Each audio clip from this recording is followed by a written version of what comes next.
the microphone.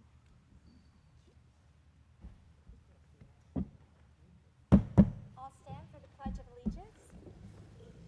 I pledge allegiance to the flag of the United States of America and to the republic for which it stands, one nation, under God, indivisible, with liberty and justice for all.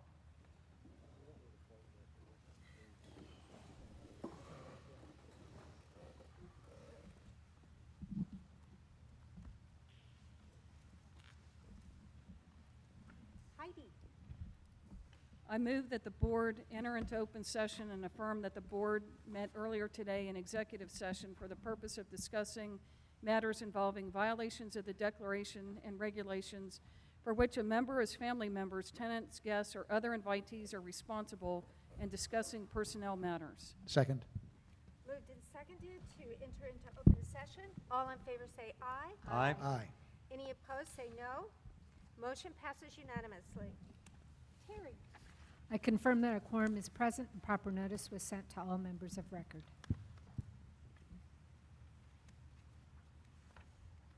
Walt. I move the board approve the agenda. Second. Moved and seconded to approve the agenda. All in favor say aye. Aye. Any opposed say no. I abstain. I was absent. Because you were absent. I abstain as well. Oh, that's I right, was you were absent. absent. Thank you. Okay. Motion passes 5 with two Abstentions. abstentions. There you go. All right.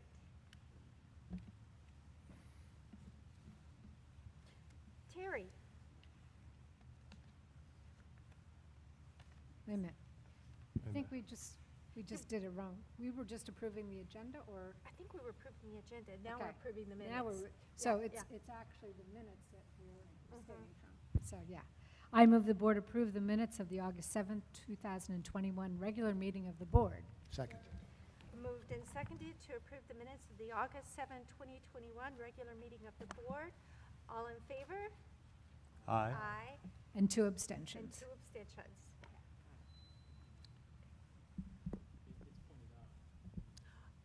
Thank you. Thank you. Okay. All right, we are at item 2.5, excellence in service. Phil, are you ready?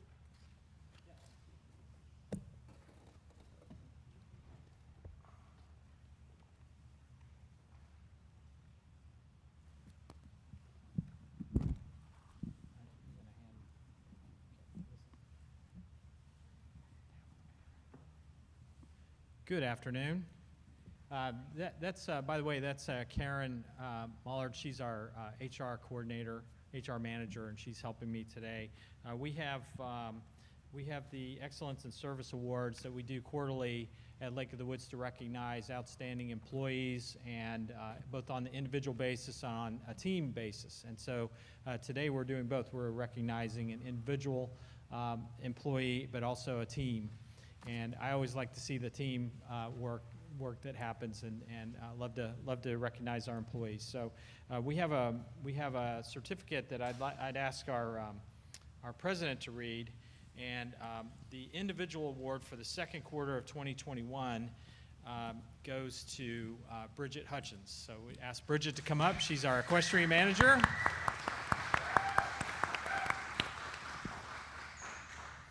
All right, and so Jennifer, if you could read the yeah, it's a long one. It's really long. Okay, this certificate is awarded to Bridget Hutchins, Equestrian Center Operations Manager, in recognition for excellent service during the second quarter of 2021 for 1, improving the quality of service to members by keeping the barn running smoothly during the pandemic, and connecting with and inspiring community children to enjoy the outdoors during a time of indoor confinement and virtual learning. 2, enhancing safety by adhering to standard operating procedures for riding safety. And 3, improving productivity by attracting new riders and filling all pony camp slots, adding new boarders, and demonstrating a net profit during the challenging economic times. Thank you, Bridget. Thank you. If you wouldn't mind just staying here just a second. And Bridget doesn't like to be in the spotlight, but I just want to tell you what an excellent manager she is, and we really have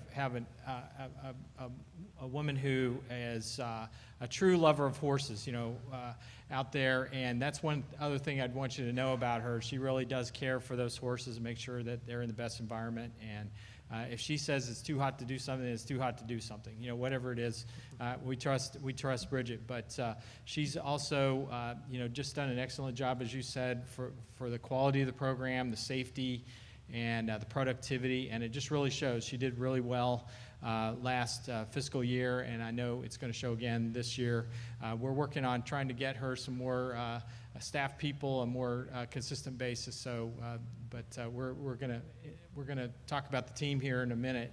I'm going to give away that the Equestrian Center employees win the team award. But we just truly appreciate you. A little about Bridget. Can you believe she's been here 4.5 years? She got here in February 1st, 2017, and jumped right in. She was here when we were planning the covered ring, and had a lot of input on that project. And she also is overseeing the work on the show booth. We moved it from where it was to a better place. We think it fits better. And as I mentioned before, just always stressing the safety of the riders and all of that. You put COVID on top of it. So, safety of the riders and all aspects of care and feeding, and then on top of that you put COVID.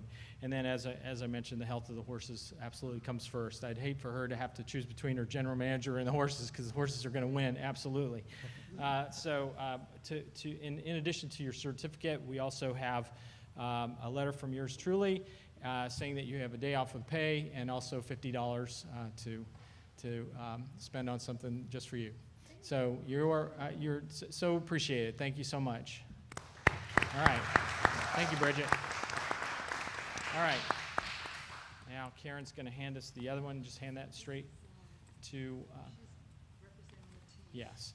Okay. Now we're going to recognize the team award for the second quarter of 2021, and that is the Equestrian Center staff. So we'd ask that Melissa Zukowski come forward on behalf of the Equestrian Center staff.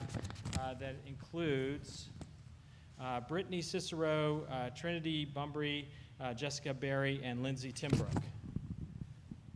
Hey, Melissa. This certificate is awarded to Melissa Zukowski, Assistant Manager, in recognition for excellent service during the second quarter of 2021. For 1, enhanced workplace safety, teaching young riders basics such as properly fitted attire, including helmet, riding pants, boots with heels, and making sure to check and tighten the girth as needed, inspecting stirrup length, and teaching the proper way to mount. 2, improve the productivity of operations during labor shortages, causing increased work schedules due to additional boarders and increased demand for lessons and trail rides for new riders, and yet maintaining the established schedule to ensure the excellent care and feeding of the equines. And 3, sure I follow that. Improve the quality of service delivered to members by establishing a connection with each rider on an individual basis and leaving the riders totally enthralled with their equestrian experience. Thank you.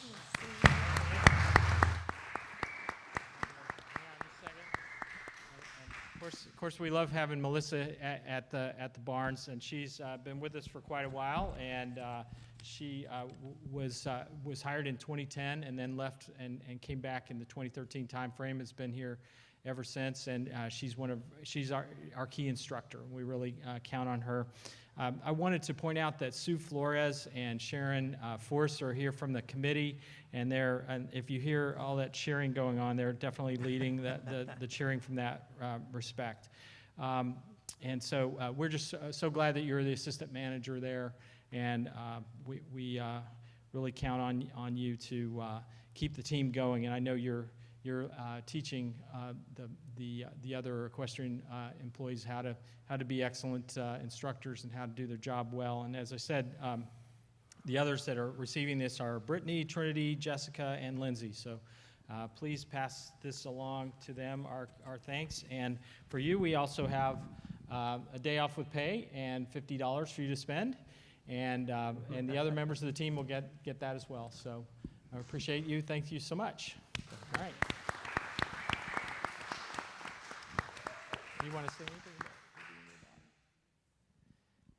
You may have noticed a similar last name. Yes, I'm so proud of the equestrian team. I'm so proud of my daughter. She's always so professional, which surprises me. I go up to the equestrian center and I'm like, wow, she's a real grown-up. She's very professional. And I want to say, these people are working so hard. They need help. They absolutely deserve this recognition. All right. I got the inside scoop on that. She does. All right, thanks so much.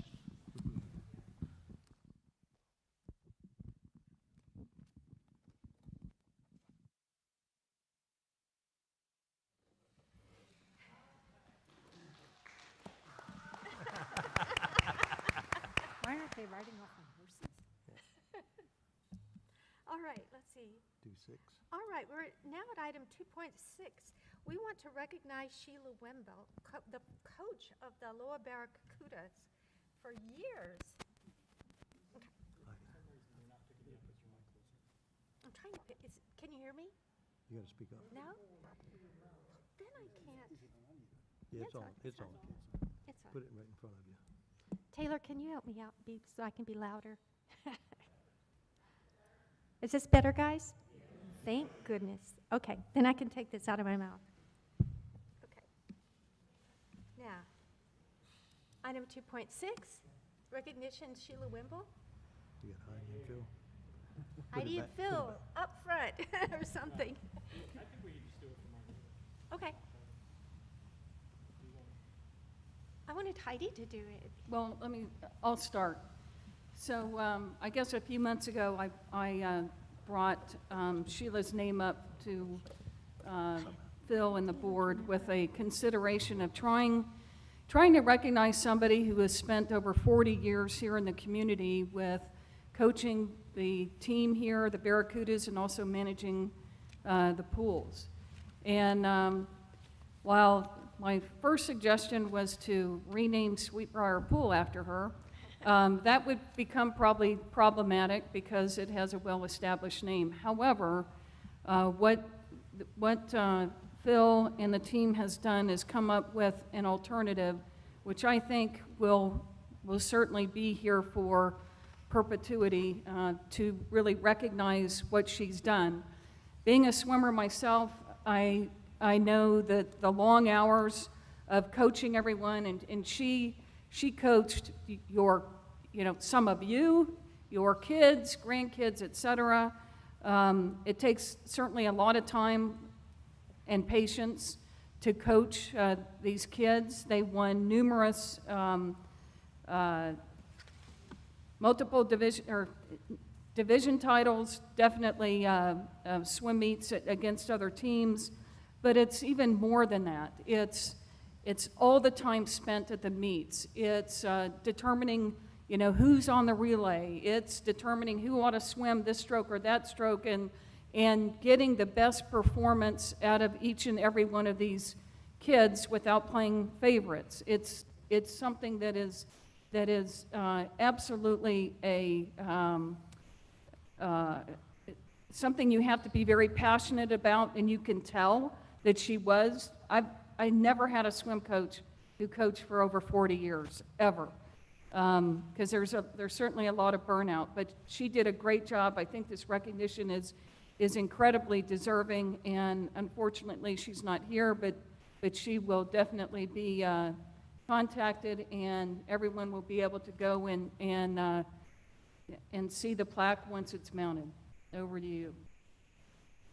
If I could, this is what we've determined would be the plaque, and we'll place the plaque on the Sweetbriar Pool building, so it'll be seen as members walk up to the building.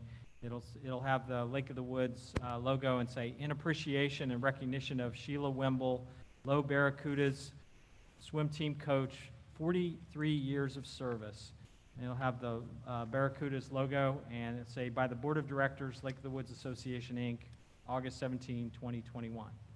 So does the board concur that that's a good decision to make? Directives? Yes. Yeah, absolutely. Absolutely. We'll I make think that I the speak 18th. for the board that, yes, we really appreciate all that Sheila's done for our children, even the ones that are grown now. Yeah. All right. And congratulations, Sheila. Yes.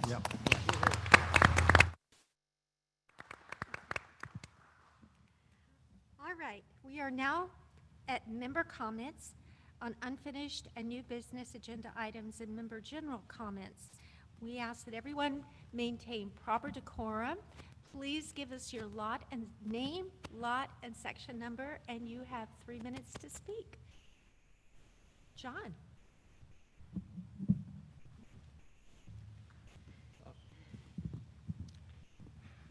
John Bell, Section 14, Lot 90. Want to comment on 2 items on the agenda. First, on 6.1, consideration of approving additional funds for engineering services. I'm a member of the advisory committee for the the working group that's helping with the Stormwater and Lakes Management Plan contract. And the contract's already coming up with a lot of data that we didn't have, and it's going to be invaluable forever going forward. But one piece of data they came up with is we have something like 8.5 miles of stream course, and we only thought we had 4.5. And we do intend to have all of it walked by the contractor and surveyed to identify the hazards. So basically, that's the request for the additional funds, is to walk the other 4 miles, and difficult as it may be. Secondly, I want to comment on 4.4B. I think most of you know I'm the Lakes Committee Chair. There's a presentation by Chris Forzano, our Vice Chair, and it's about maintenance of boats. Just want to let you know the committee discussed this very thoroughly at our meeting Monday night, and sort of like, rah, rah, go for it, Chris, is where everybody came out. I think you got 1,000 motorized boats, they all need maintenance, and stopping one way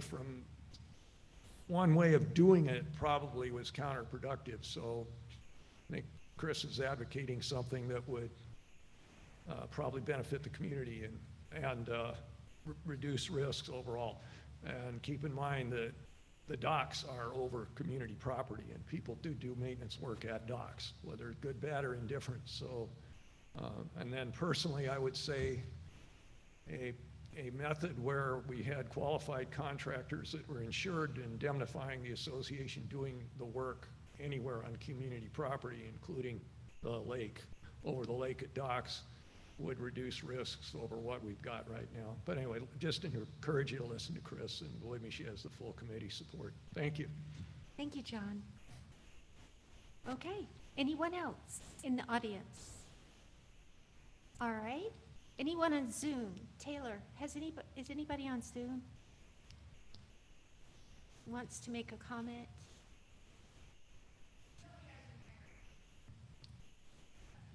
What did it say? If you're on Zoom and you want to speak, can you just say, I'd like to speak? All right, Jack?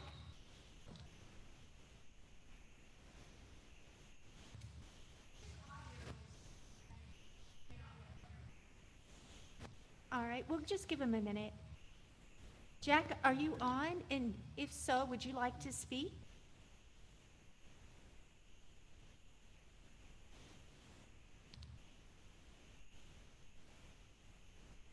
I see your name, but I don't hear you. Yeah, we see your hand is raised. Are you muted? Is that working now? It's working. All right, Jack. Okay. Give us your name, lot, and section. Not sure if I'm getting you through the phone or the computer. I'm going to turn off the phone. As a member of Lake and Stormwater Management Work Group and Chair of M&E, I would like to join with John Bell in advocating support for the additional funds for the AMT study so that we get all streams in the community covered. The original proposal took a snapshot of worst case conditions study of all streams would be very valuable for this once in 10-year effort. Would also like to comment on a couple of other items on the agenda on behalf of Tom Sheraton, who evidently hasn't made it yet. To address the VETS proposal, item 6.4. I understand that the association has a lot of moving parts. I'd like to encourage cooperation and coordination at the committee level before it gets to the board. As a member of the Wood Center Ad Hoc, we received this proposal recently. Are looking at options, but haven't had a chance to meld proposals from Jack Deal, the golf pro, with the proposed locations, and see a couple of other good options. I would hope the board could defer approval until after the Wood Center Committee Ad Hoc has had a chance to look at this on September 2. With regard to cooperation among committees, would applaud Lakes for championing maintenance, and this is certainly their wheelhouse. Chris might want to consider secondary containment for the proposed concrete pad and the existing maintenance area. Thank you for your time. Jack, can you repeat that?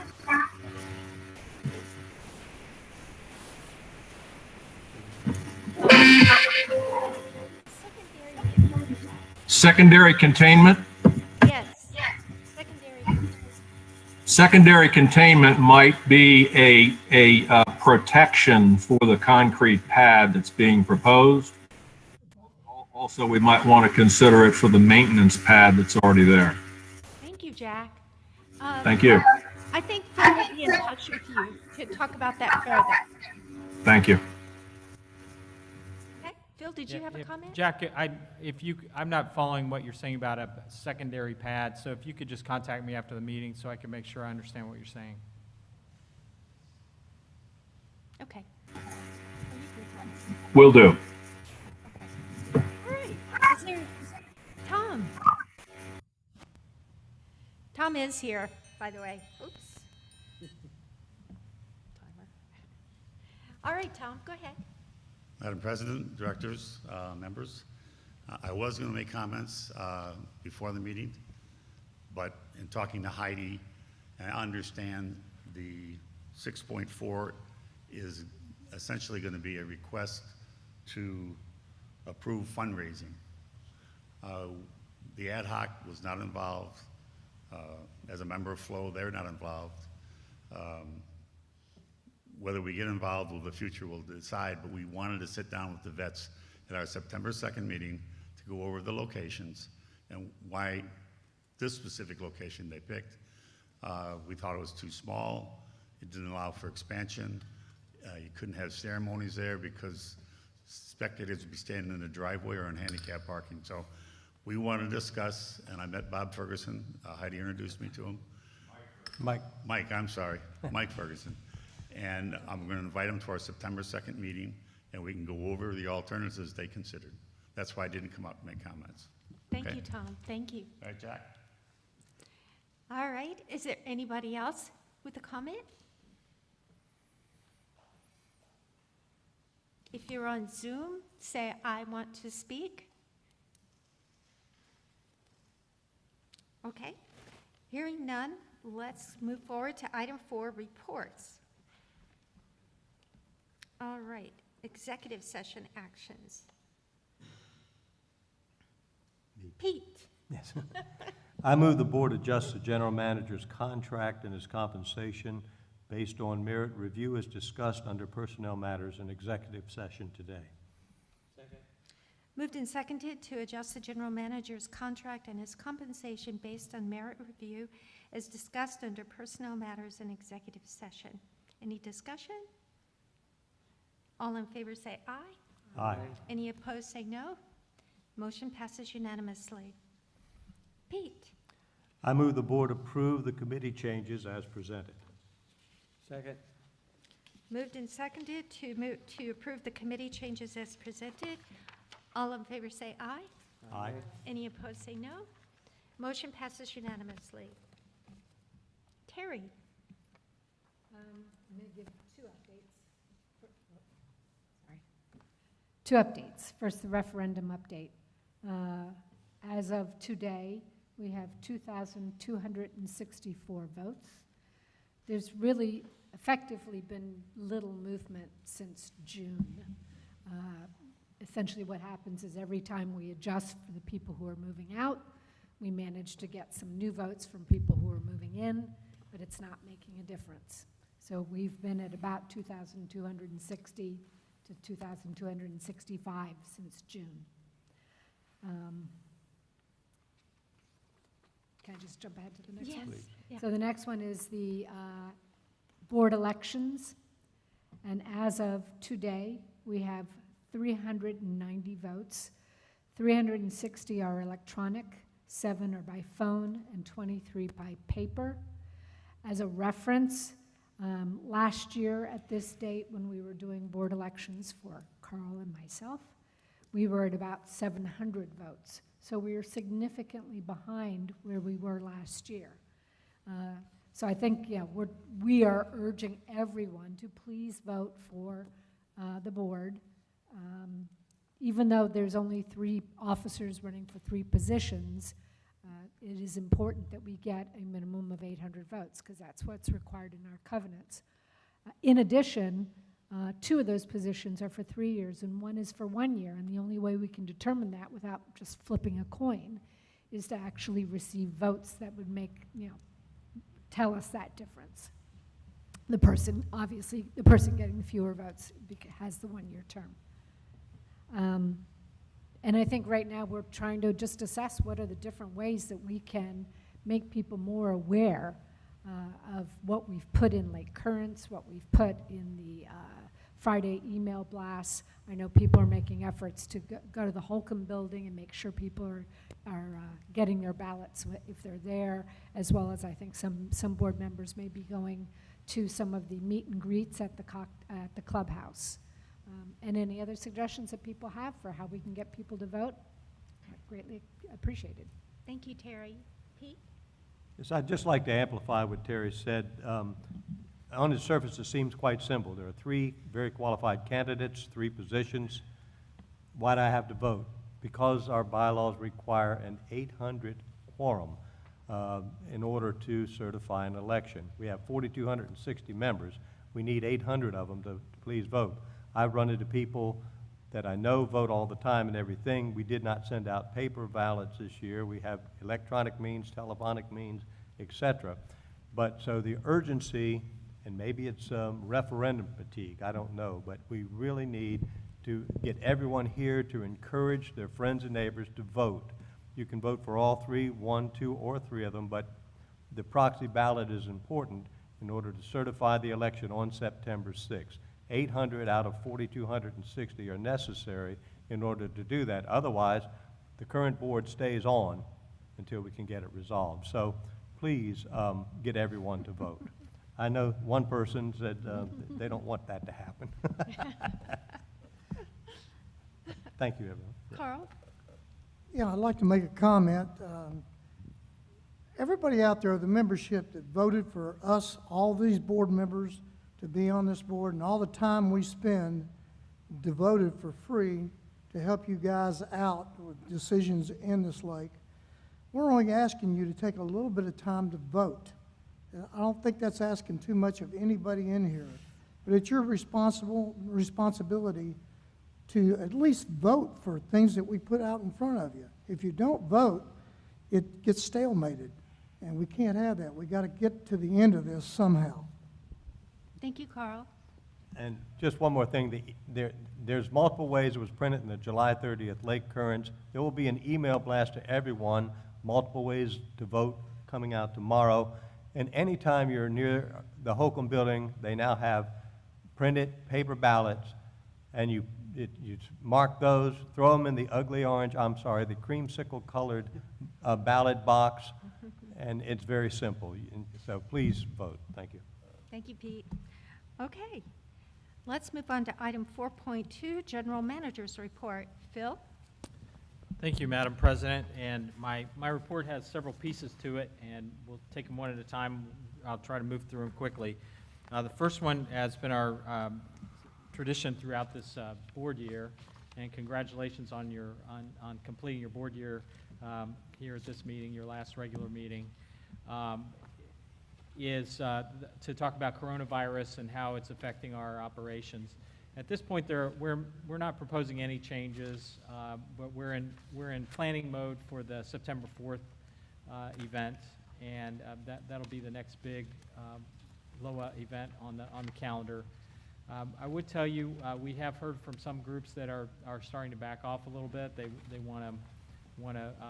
they're taking the concerns of the president and the governor seriously, and they backed off a little bit in terms of clubs meeting. But at this point, we're not backing off in terms of what we offer, but we're suggesting everybody read the CDC guidelines and follow those. But at this point, there's not an executive order that we have to follow. And of course, if that comes out, we'll make the changes necessary. But we do meet on a weekly basis to look at what's coming down the line and the what ifs, and so we'll continue to watch and make adjustments as we need to. And just wanted to see if you all had any guidance or any thoughts at this point that we ought to consider. Directors, any suggestions? I think you're doing a great job. Well, thank you. Thank you. Thank you. And thank you for kudos staying to on the top staff. of it. You're welcome. All right, the next part is the financials, and I'd ask that Charlie come up. I'm going to talk a little bit, and then we'll turn over to him for the forecast. I'll give you the July financials, and so this is really, we're at the end of the first quarter, and this is really a success story. We're off, the headline of this would be, we're off to a good start as far as the budget goes. And, this is our budget on coronavirus. That we weren't sure exactly what the world was going to look like when we got here. In fact, we had a contingency plan that said if our restaurants were doing well, we were going to consider scaling it back and taking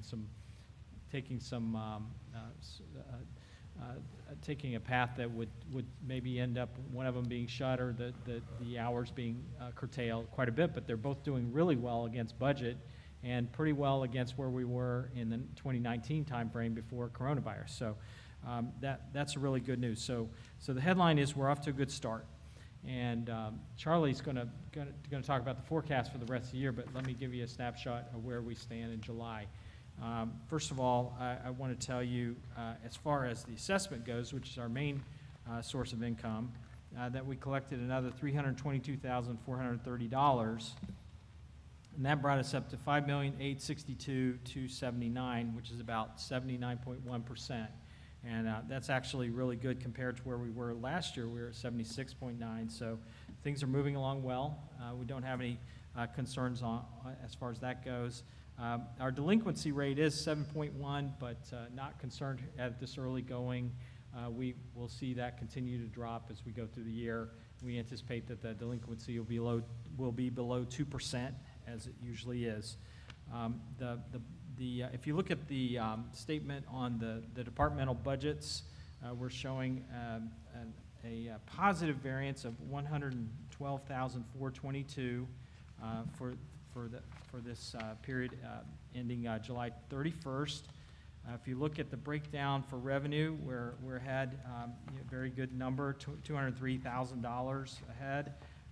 But expenses were behind by $90,824, so it nets out to be $112,442 to the positive. Some items to just draw your attention to, as I said, food sales at both restaurants showing good signs against budget, and golf doing well as well. A little concern about equestrian, but we think that's a timing issue with some of the expenses related to feed and some of the revenue issues. So we think that'll smooth out and they'll continue to do well there. So at this early going, no concerns with the budgets. Folks are performing well. We even, at the new Fairways Committee, we even had someone suggest, well, maybe we need to modify our budget. We need to revise it. And that's not really been our our practice here at Lake of the Woods, but we do note that if we're beating revenue by quite a bit, our top level revenue is excellent. That does put us in really good shape for the rest of the year, as Charlie will tell you here in a minute. But also, we can't really know what's going to happen next, can we? We can't really say we're going to continue to do well with this state of flux that we're in with COVID. So I would say we just continue to note it, that we're doing well revenue-wise, and as we get farther in, we can talk about how we're going to end the year. And so with that segue, unless you have a question for me on how July went, we can ask Charlie to talk about the forecast. Does anybody have a question about where we are as of July? All right. Charlie, could you please give us the forecast and take it from there? Sure. Madam President, members of the board, and members of the community, Charlie Manival, Director of Finance. I haven't done a forecast update since we ended the year, and we're going to be doing these forecast updates now quarterly. Last year we did a monthly because of the concerns over the COVID pandemic. This year we're going to do them on a quarterly basis. And I just want to give a brief update of where I think we are at this point from a forecast. Phil explained where we are for the month and the quarter pretty well, and I agree. Overall, our financial performance for the first quarter shows that we are off to a very good start, especially compared to last year. And in my assessment, our financial position still remains very solid. As a result, I expect that we are on pace to finish the year with a positive variance overall to our budget, which is a good thing. And at the end of the year, we'll be very happy about that, especially as we go through the budget process. So LOWA does continue to experience better than expected fees from NCNR, which is good news because we have a chunk of that from the budget that's has been applied to this year and has helped maintain the level of our annual assessment. And amenity revenues have increased significantly this year over last. And again, that's directly because of the restrictions last year with COVID. Good weather, an increase in events and member participation, and the easing of the restrictions for COVID have all contributed to the good first quarter. However, overall, all operational areas are being impacted by inflation and inflationary pressures on material costs. We are seeing that already, and it is creeping up, and we'll keep an eye on things as everybody else is right now. So we're seeing the impact of that. And also, we're not the only ones experiencing that. Our contractors are too, and the increase in labor costs overall are going to be something to consider. So the first quarter, it was kind of easing into it, so we're seeing the impact. I think as we go through the next 3 quarters, we're going to see more and more of it, and especially into next year. So as we go into the budget process, we want to keep that in mind as we look at our numbers for the budgeting for next year and the next couple of years. However, I do remain optimistic that the level of business activity will remain solid for the rest of the year. And we'll continue to look for opportunities to reduce costs and keep them down. We've got several things we're working on now to help keep those costs down. But again, if we have another lockdown for any reason for businesses, then all bets are off. We'll take another look at it, a real hard look, and see how that works. But overall, I think so far the first quarter was much better than I had anticipated. I want to quickly go through a couple of bullet points. We had been talking about grant programs, and I hadn't expected to bring that up again, although I was just, it looks like we may be eligible for another grant program that we hadn't anticipated. On the initial analysis, we thought we weren't eligible, but I've been talking with one of our service providers, and we may be able to take advantage of another section of the CARES Act. So we're looking at that now, and I'll know more in a couple of weeks to finalize that. They're going to do an initial assessment for us, and if it works out, there could be some opportunity there for us. So I've attached a grant schedule, updated grant schedule. Not much has changed. I haven't really updated any numbers on that because nothing's really changed since April, but it's in the back package as attachment number 3. On the financial forecast, I have done my initial forecast. It's really early in the year to really nail down numbers, so I kept it pretty high level. But based on the performance for the first quarter and assuming we have no lockdowns related to COVID or any other major events, we are on track to do fairly well over budget this year. So right now we're as Phil pointed out, we're at 100. I think it was 100. Make sure I got that right. Yeah, 112,422. If we continue trending the way we are, I'm expecting that we'll probably end the year at closer to 300,000 over budget for the year. So that's a significant increase. When we did do the budget, we made it a conservative budget on purpose. So if we do end up with a performance like this at the end of the year, we'll be able to talk about it during the budget process and see what options we want to take going forward. So, but again, I think it should be a good year based on the current performance especially of the amenities. The clubhouse and fairways have done very well, and so is the golf shop and golf operations. Much better than last year. Our cash and investment balances are still very good. We haven't spent as much money yet on capital projects yet. That's going to come in the next 4 months. We're going to see a lot of cash move over the next 4 months, going out for the paving projects and the excavator and a few other things that are really big projects are coming up. So I've included a summary of where we are for cash at this point in time. And to update what Phil had said, at the end of the month, we collected about 79% of our assessments. Right now, we're about almost at 81%, and that's about almost 3.5–4% better than last year at this time. So assessment collections are going better. We've been a little more active this year than last on some approaches we're taking, and folks are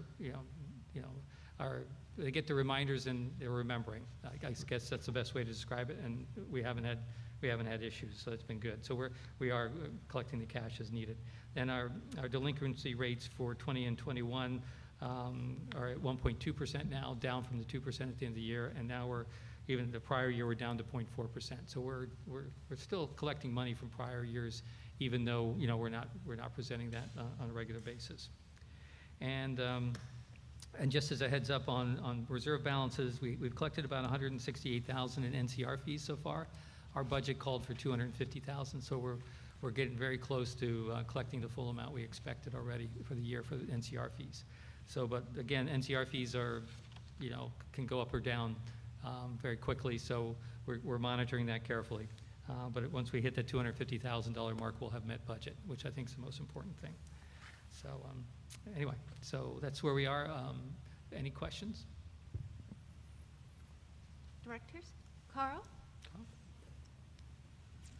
Yeah, you said something about applying for a grant that's available. How much is that grant? It depends on your payroll dollars and how much of it, that's what we're trying to figure out to actually quantify, but it depends on your payroll dollars during the first and second quarters of this year, and how much of those dollars were impacted because of restrictions on your business. So we're looking at that right now. I don't want to throw a number out because it's really needs to be looked at before we can nail that down. But it could be several $1,000s. Actually, it could be tens of thousands of dollars if everything works out. So we just have to see what it's going to be. So yeah. Go for it. Yeah. Yeah. Bye. Absolutely, yeah. We didn't think we qualified for it, but apparently it is something we can qualify for. So. Sounds great. Any other questions for Charlie? Seeing none, thank you so much, Okay, Charlie. thank you. Appreciate it. If I could just continue with the report, but I think Heidi's got something. Yes. The question I asked earlier, is now a good time? Probably. I'm trying to think what the question was. Had to do with the recouped money, right? Oh, I haven't, I didn't get a chance to speak to him, but I'm sure he could answer it. As I am and will be coming off the board on September 6th, please vote. I have had this question posed to me numerous times, giving you time to think about your answer. He's good. And the question is, we know that we recouped the embezzlement money, the $469,000. Now, we did spend money to get that money back, and that'll be a separate thing to discuss because we haven't recouped that. Okay. But the $469,000 that we recouped, where did it go? So that there's lots of folks who want to know the answer to that question. Where to go on the income statement? So when the money, all right, so bear with me. You have for financial, no, that's okay. For financial reporting, you have an income statement and you have a balance sheet. So I'll stick with those two basic statements. And the income statement shows you your operating or year-to-date activity for the year. It tells you your revenue and expenses for the year and comes up with a bottom line number. Your balance sheet shows you at a point in time where all your assets and liabilities are, and then the difference between those two numbers becomes your equity, which is how much you're worth, so to speak, right? That's what your value is. But that balance sheet is where everything is captured. So, and the income statement, your income from the end of the year will actually go into the equity section and increases and decreases your equity. So the funds, when they were taken, were hidden on the balance sheet. All right, so your assets were overstated by the $460,000 plus, right? So they were showing on the statement, but they weren't really there, okay? Because they were unfortunately taken. So when the auditors caught it and they figured everything out, the value on your balance sheet had to drop by that $460,000, okay? And that became a potential charge to income if we didn't get a recovery for it. So the insurance company, however, was obligated to pay for that. So let me back up a little bit. So when the funds weren't really there, right, but they showed on the balance sheet, everything looked great. But the second that we realized there was a problem, your balance sheet needed to show that decrease right away. So I had to drop, I didn't, but we had to drop the value of your assets by $460,000. And again, I'm using round numbers. All right, so that happened immediately. And the only place that goes comes out of your equity section, which would, the only way to get that to happen, because of double entry accounting, you have to push that through your income statement. So the moment after it was discovered, we would have had to charge off to expense $460,000 of expense, and that would push through, and your balance sheet decreased by $460,000. However, at the same time, the insurance company stepped up and said, hey, we got to pay you back this $460,000. So when they did, they sent us a check for the $460,000 that had been taken. That number then just went into the balance sheet as cash. So your balance sheet went up by $460,000, and at the same time, we recorded the income coming through the income statement, which offset the expense, which then brought your balance sheet right back up to where it was before. So what's happened is that you didn't know it was missing, and it wasn't presented, so nobody knew there was any problem with it. But once you realized there was something missing, you had to decrease it, and that was a very significant event. So where did it go? It went back where it belonged. The insurance company, if you look what happened to them, they had to turn around and record a charge for the $460,000 out of their reserve funds. So it actually moved, the liability moved from us to the insurance company, and now their books dropped by $460,000. So they absorbed that loss in their reserves. So when we got the funds back, basically all it was, oh, we have this problem, we're transferring it to you, you give us your money back, now it's your problem, you go deal with it. And they did, they took it and ran with it.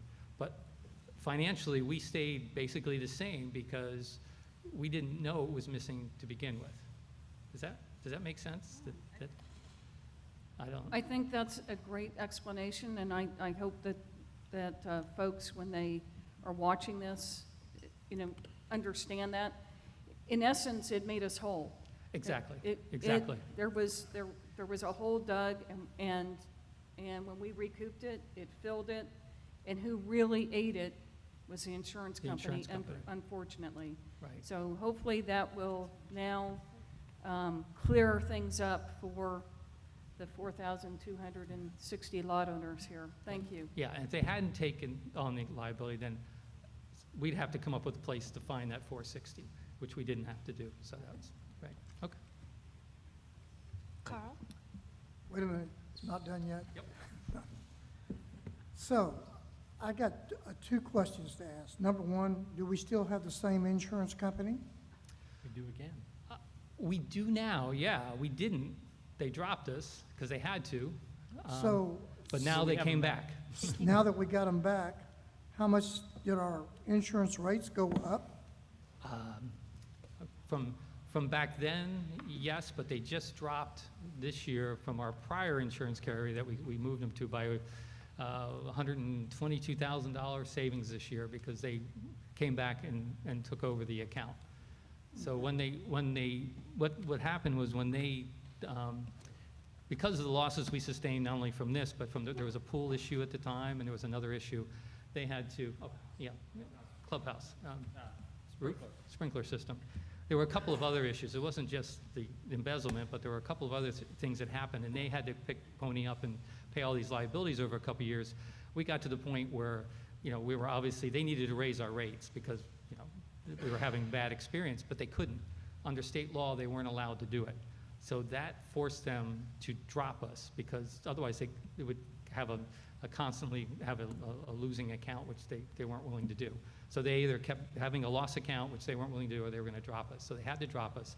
Now, 2 years later, since that happened, they're now able to raise the rates to a level because of state law to a level that we can that can support their level of business based on our experience as well. So when we shopped insurance the last 2 years, our rates went way up. I don't know if you recall, the last 2 years they've gone way, way up because we lost this particular company because they're able to group all of our amenities together and look at us as a package deal. With the other carriers we had to break it up between multiple different companies, and it was kind of hard to shop because of our experience history. So now that they've come back into the picture, they were actually able to quote this year and drop our prices this year, our costs this year by 122,715 on an annualized basis. So, and again, our insurance year runs August to August, so it's a different thing. I understand cost of living too. Yeah, it's been a couple of years, so things go up. And frankly, insurance markets, they've been really what they call hardening over the last couple of years because of all the things going on with, not only the fires and things, but COVID last year also had a negative impact too. So they're all the insurance companies had to raise their rates to cover all these different things that are going on. I just want to clarify one other thing. Sure. The gentleman that took this money, he's still in jail. I believe he is. He's in prison. Yeah. In prison. In prison, Okay. yeah. Jail, They prison. did not, apparently, they did not let him go. Yeah, that was a rumor that he was out. Yeah. Yeah, that's my understanding. And Madam President, if you all would like, we can put some of this into a Lake Current story and summarize it. It just shows you how good Charlie is. He can on the fly answer this question. I knew he could. And some of the money got paid back immediately, and the rest was paid back by insurance to make us whole. And we certainly changed a lot of our internal control practices after that, tightened them up even more. And a lot of credit goes to Charlie for doing that and his staff. Thank you. That would be great, Phil. Thank you. Okay. So we want to put an article. All right, thanks. Thank Thanks, you, Charlie. If I could just pick up where he left off and finish my report, course. unless you had other No. questions for him. So I'm allowing myself to get a little bit excited about the year when you think about the clubhouse could possibly get back to 1.2 million in revenue, and that our golf could have over $500,000 in revenue, our fairways could have over $500,000 in top line revenue. It could possibly mean that fairways breaks even, but I hope I haven't just jinxed it. But this could be the year that fairways does do well and breaks even. And all that depends on continued success and in his forecast, in Charlie's forecast for the year, it does show that fairways does make it. So, just in round numbers, if you can keep those numbers in mind for golf and fairways, if we can get to that $500,000 mark, just the way we used to talk about the clubhouse, if we could get to that $1 million mark, then it makes a lot of difference. So that's the financial picture. There's two more parts, and I'll try to buzz through those. The next part has to do with your goals, your board goals, and I'll just tell you of your 7 board goals, 5 are complete and 2 are in progress. Just to remind everybody what they are, just very briefly, the first one was maintaining financial stability during COVID, and I think you all did an excellent job of leading us through that process, and we continue to work it, but we call that goal complete and ongoing. And one of the items that it's in the back of your book on 4.2C, so it's after all the forecast info, and it's the fold out.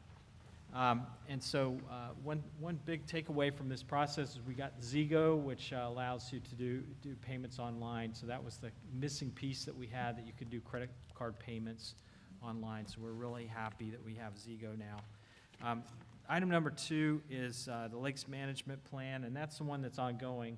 We thought for sure at this meeting we would be showing you the final report of the Lakes and Stormwater Management Study, but what the engineers knew that we didn't was we need this late summer, early fall time period to look at the biology of the lake. So in order to have a good study that'll give us a 20-year outlook, we need to finish that up. And so the final report's going to come in November, but I definitely want to make sure you all get the credit for launching this and seeing the value of it and getting A. Morton Thomas working on it. So it's underway.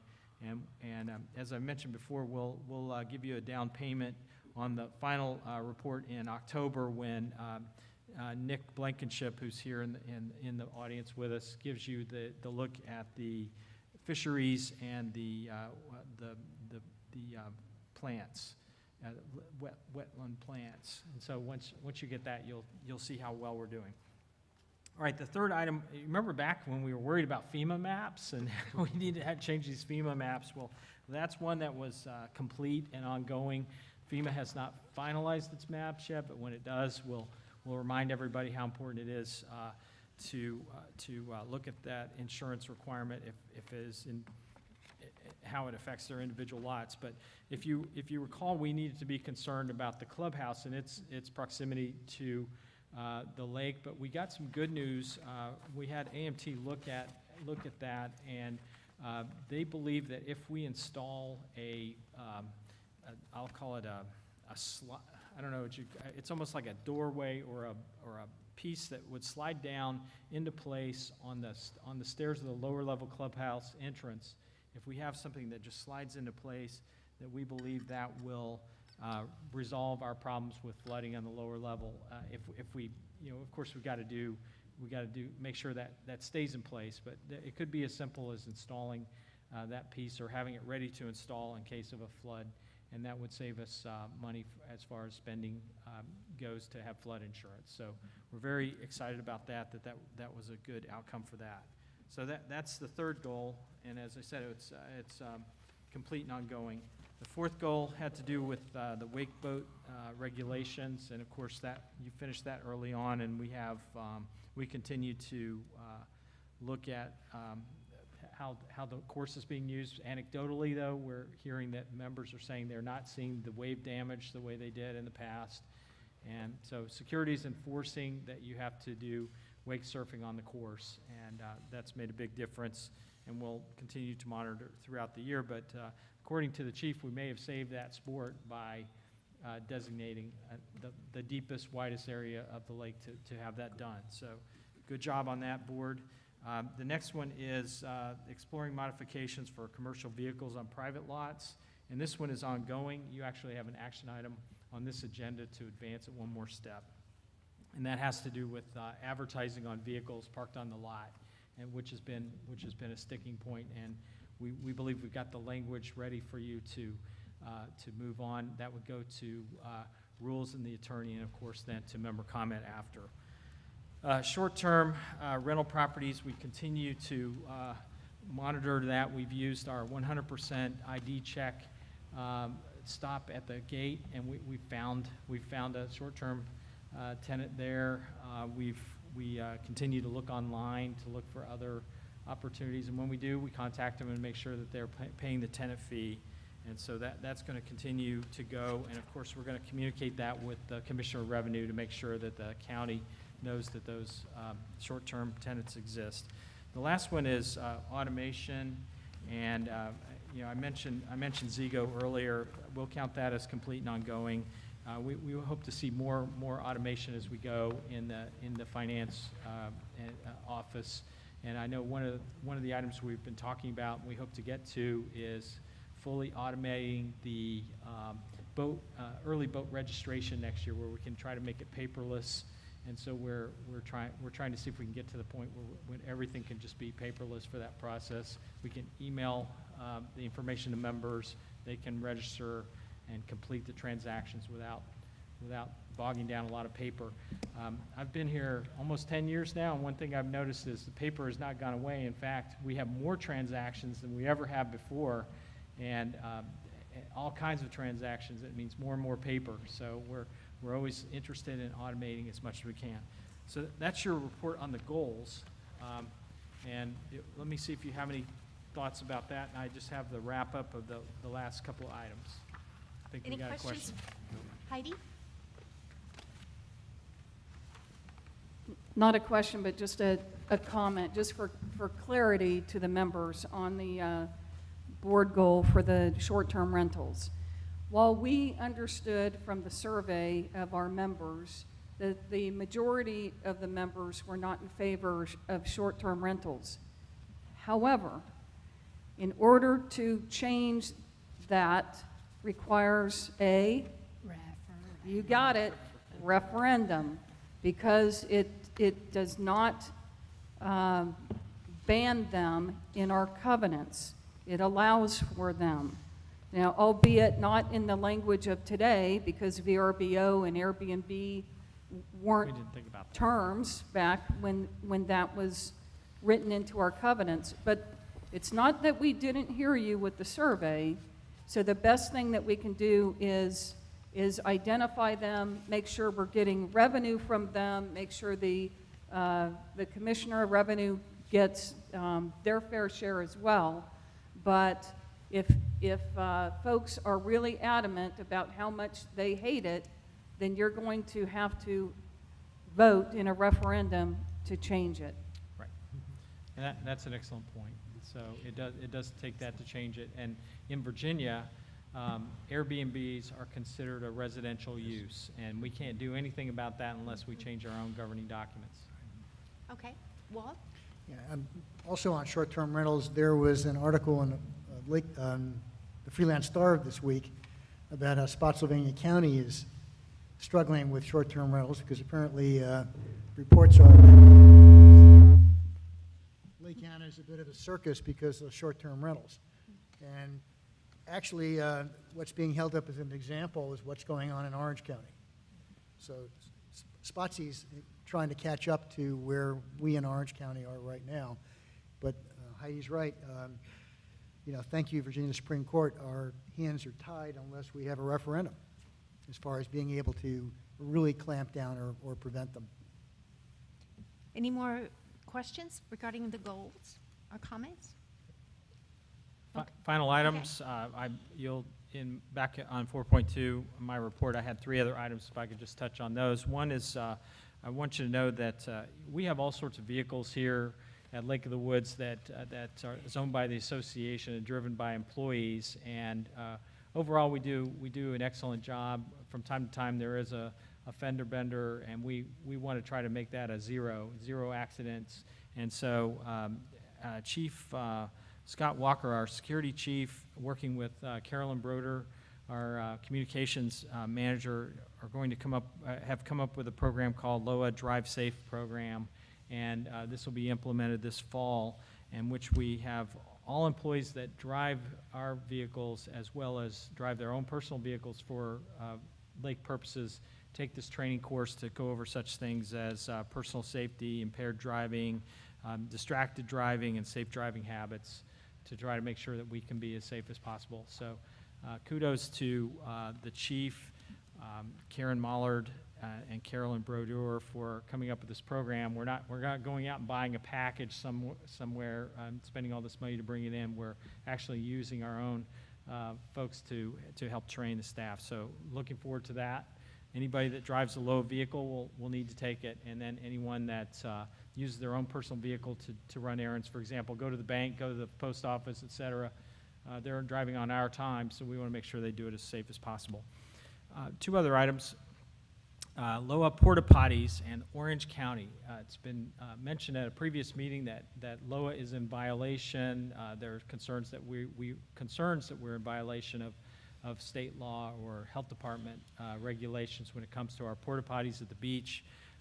As far as we know, that is not true. There's never been anyone from Orange County that's made that determination. Orange County Health Department and the Buildings Department, Orange County Buildings Department came out to LOWA on August 11th and made a tour of the beach porta potties and saw what they were. And from the Health Department's concerns, they had no additional concerns. They did not declare any sort of violations. We did receive a letter from the Health Department asking if we were considering permanent solutions.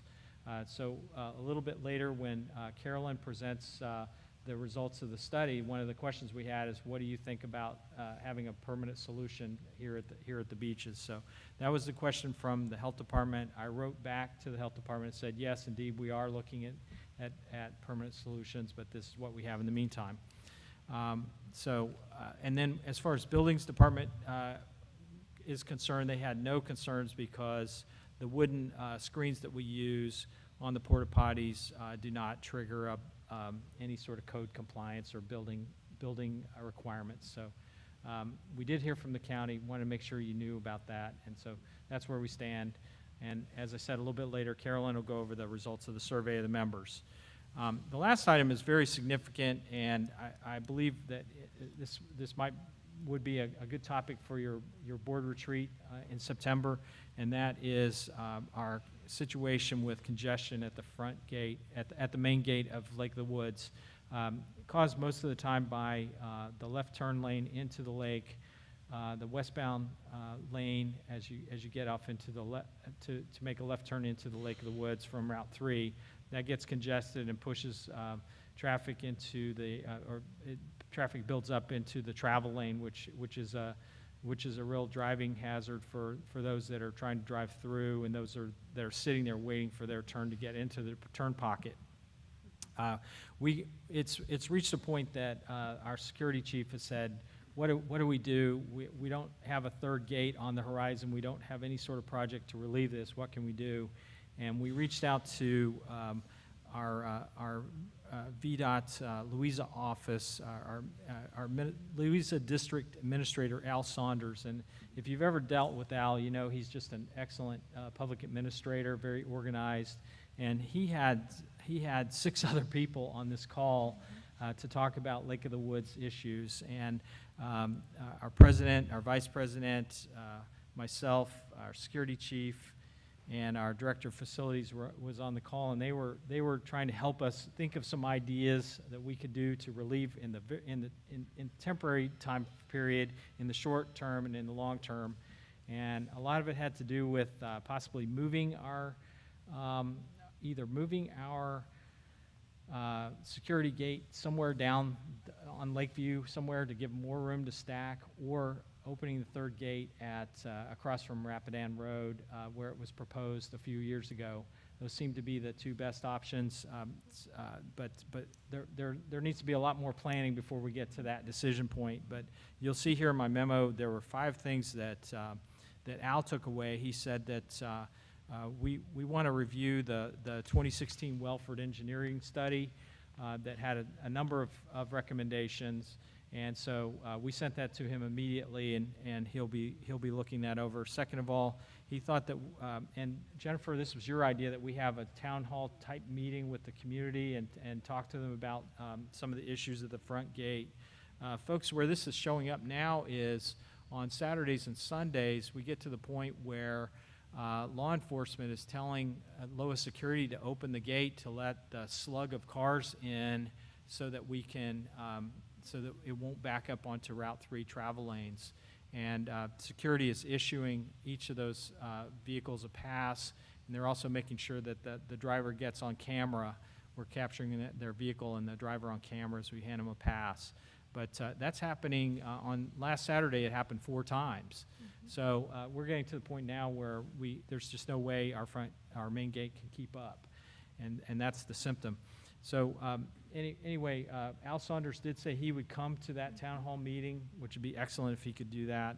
The third was VDOT is going to look at what options there might be for signage on Route 3. We had asked, could there be something posted that talks about a congested intersection? And they actually volunteered, well, maybe we could try to lengthen the turn lane, which is something we looked at in the Welford study, but it was too expensive. But then maybe that relates to the 4th item, and this is something we can talk to Lee Frame and Jim Crozier about, our supervisors. There's a VDOT Smart Scale grant program, and could Lake of the Woods main gate interaction with Route 3 and somehow make that grant program? Wouldn't that be fantastic if we could get the turn lane lengthened as a way to resolve this? Or wouldn't that be fantastic if the improvements that we need at the third gate could be paid for, the parts on the right-of-way? The last item is that we revisit the third gate idea. Again, it would be lined up across from Rapidan Road on Route 3.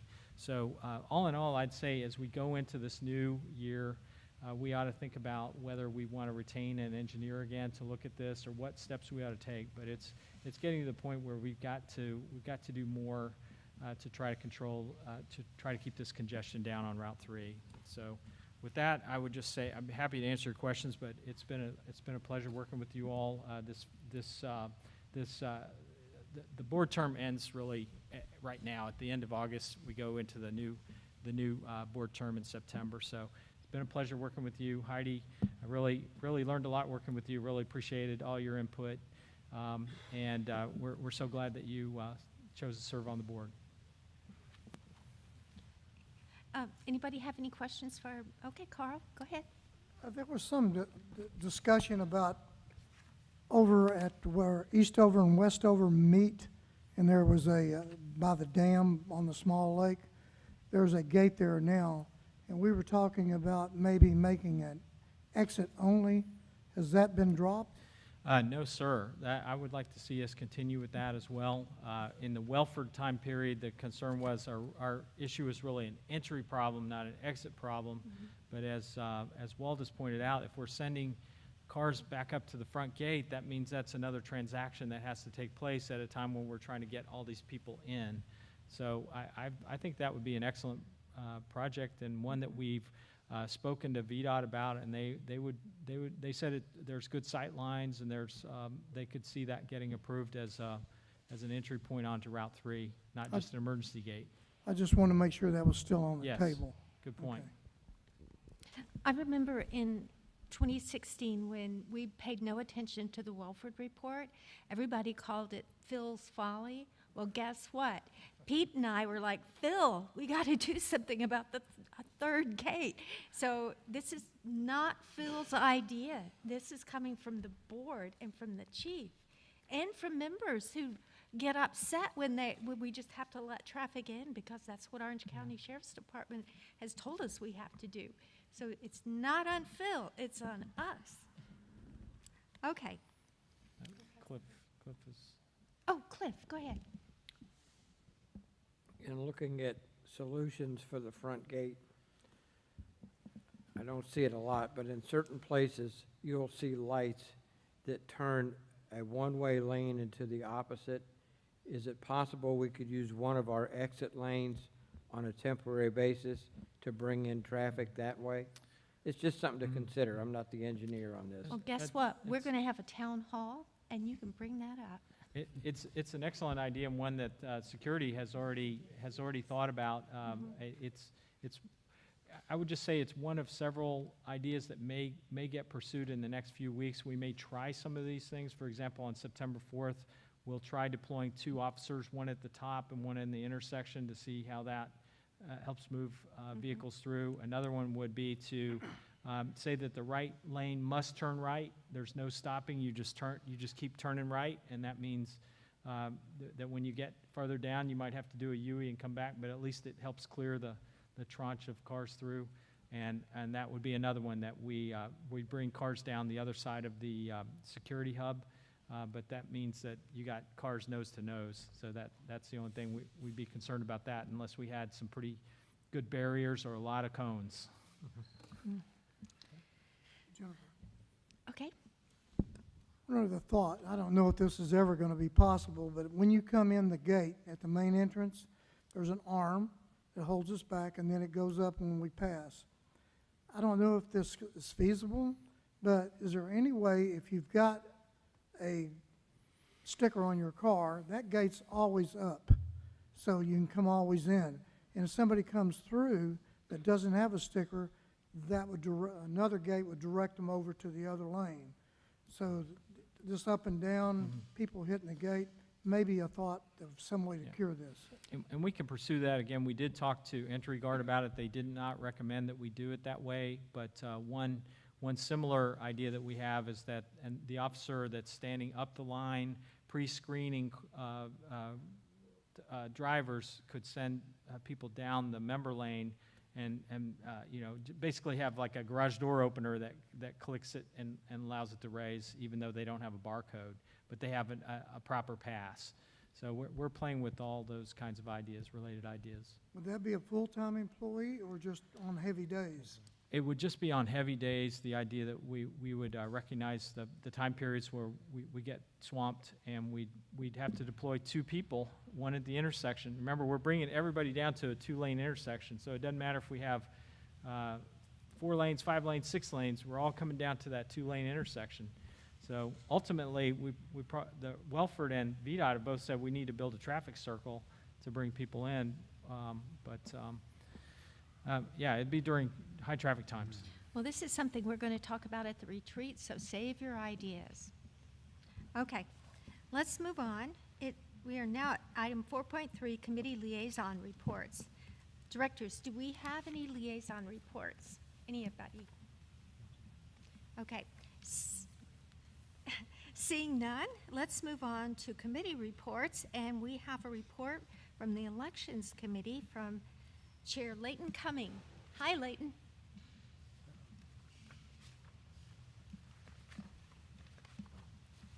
Leighton, I can already tell you're going to need to pull that mic down. Yes.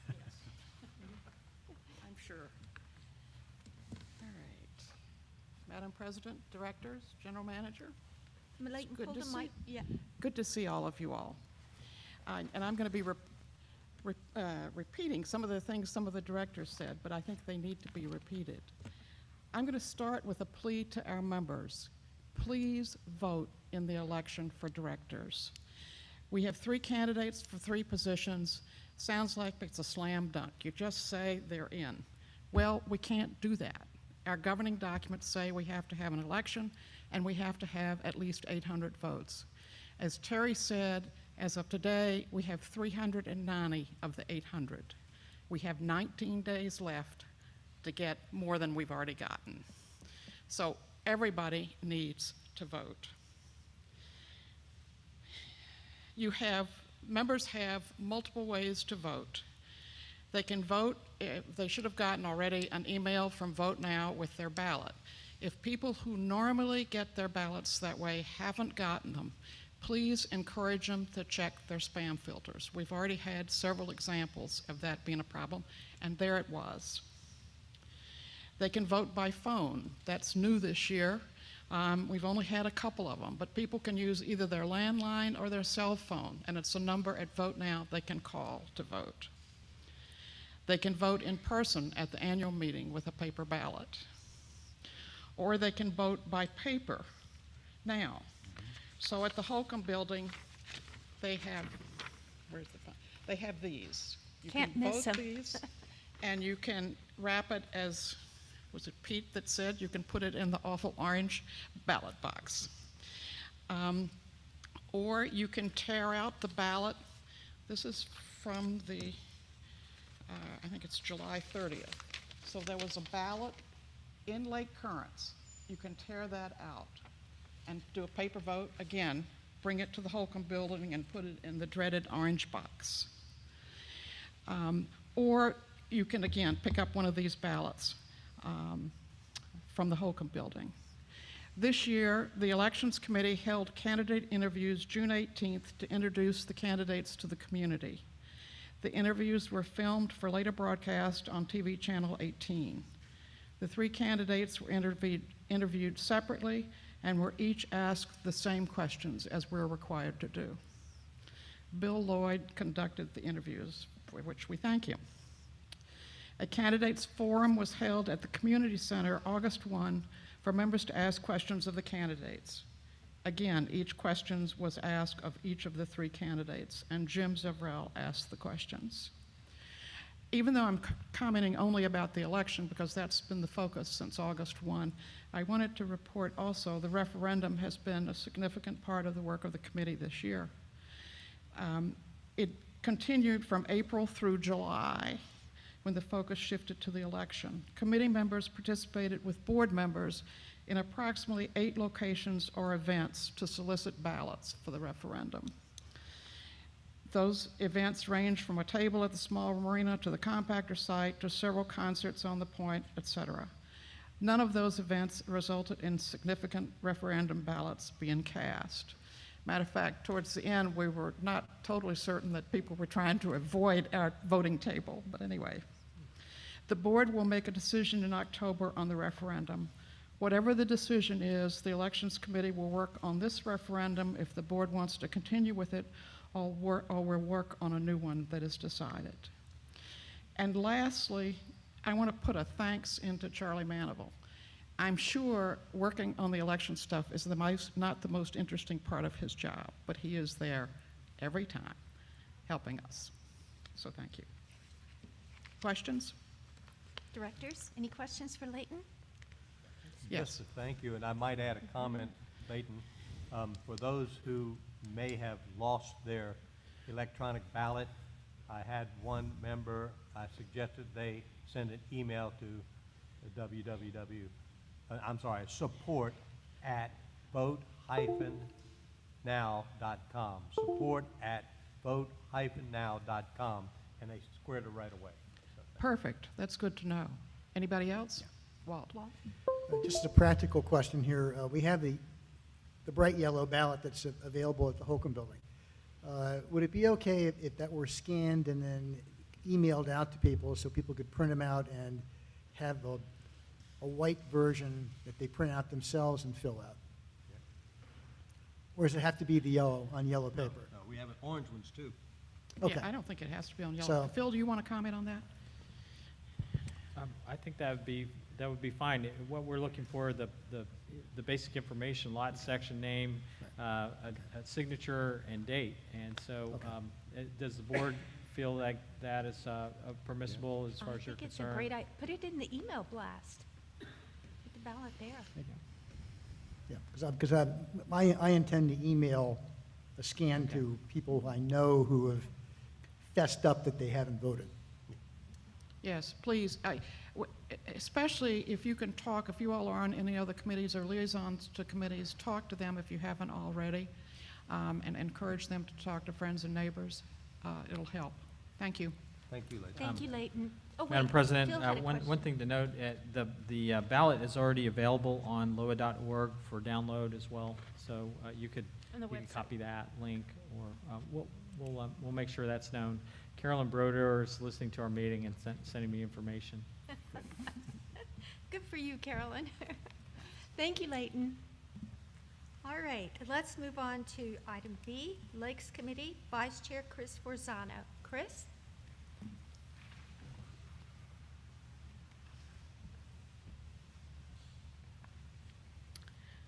I guess I should say Madam President and the board and Phil, thank you for allowing this presentation. I think it's something very necessary for all the people at the lake. This is a response to item 8 that was in the Lakes report and in several other reports, but the most recent one was in the Lakes report. I want to start by explaining that this is being done in the interest of people at the lake. I have no skin in the game because it doesn't affect my vote.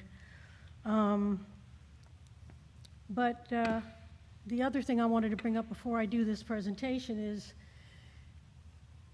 there at the lake, there has never, ever, ever been a situation where someone has done an oil change or done mechanical work on a boat and it has caused problems at the lake.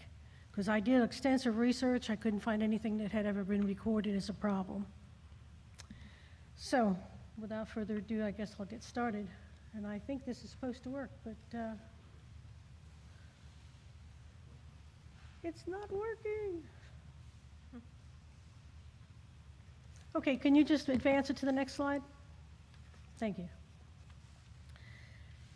Okay, so the purpose of this is so that we can provide boat maintenance that's economically safe, ecologically safe, easy to implement, and to educate boat owners on obtaining a service, and the service be from people that are educated and people that are qualified, rather than bringing in people that are service technicians that are not qualified. And understand that the impact on allowing boat maintenance only for LOW members, okay? And access actually for more providers so that we don't have any type of a monopoly present as we do right now.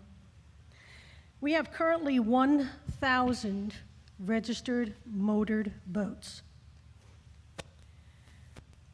So these 1,000 people do not all have trailers. I would say over half of them do not have trailers. So they are, at this point, relying on the lake to come up with a solution so that they can service their boats. And hopefully we've come up with that. Currently, what people are being asked to do is have a mechanic pick their boat up, drive their boat to their home, and do the work there, because it's not LOW property. However, not all people have a driveway that is suitable for that. Not all people have property suitable to store a trailer. And on some of these large boats, those trailers are up to $2,000. In a 10-year period, it wouldn't even pay for me to have a trailer, even though I pay to have my boat brought out to Anna's Marine every year. It still doesn't pay for me to own a trailer. A lot of lake owners do not understand one simple thing, that their docks are on lake property. So this does not just affect people who have their boats at marinas. Because if we're going to say no one can do any work on lake property, then that means no one can do any work at the marinas. They cannot do any work on their home docks. So I included this picture. This is my boat. And if you can, this was just on it being delivered back to the lake. Especially pontoon boats. These boats are enormous. They're much, much too large to be traveling on our lake roads. If I were to have my boat brought to my property, I live on a curve. I cannot even imagine having that boat backed into my driveway. But going around the lake in general, I have found many, many driveways are, number one, not wide enough. Many of them are gravel driveways, not suitable. And many of them are in dangerous areas. So I wanted to point out just mere size. This gives you a little bit better idea of how large that boat is. It might not look as large on that hill, but when you put a person next to it out of the water, it's enormous. Give me a second because I'm out of order here. Again, I wanted to reiterate, many of the people that own boats do not own trailers. If you do work over the lake, there are some risks, although it is in the best practices manual for Virginia marinas that a vacuum system can be used over the lake. I'll move to the next one. But yes, there is a risk of a spilling accident, and with a vacuum system, there normally is no risk.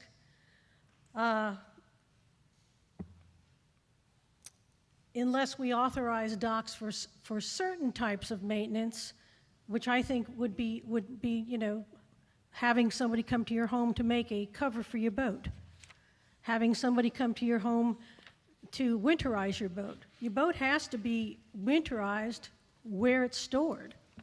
So right now, if we were to thoroughly enforce this rule, that is really a new rule, how do you winterize your boat?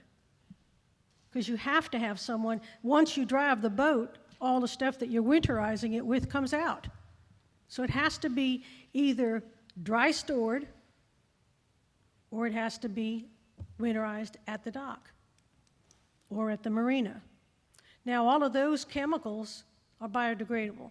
They are not chemicals that are going to hurt the lake. As soon as you start your boat, they're going into the lake, they don't harm the lake. But please keep in mind, with 1,000 boats, every single time those boats are started, they are emitting petroleum into the lake anyway. And that has not effect at all that I see in the reports, in the lake reports, the conditions of our lake.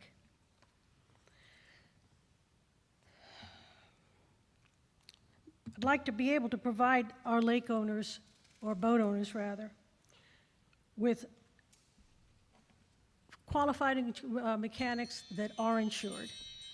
If they're insured, in case of an accident, they're going to be responsible.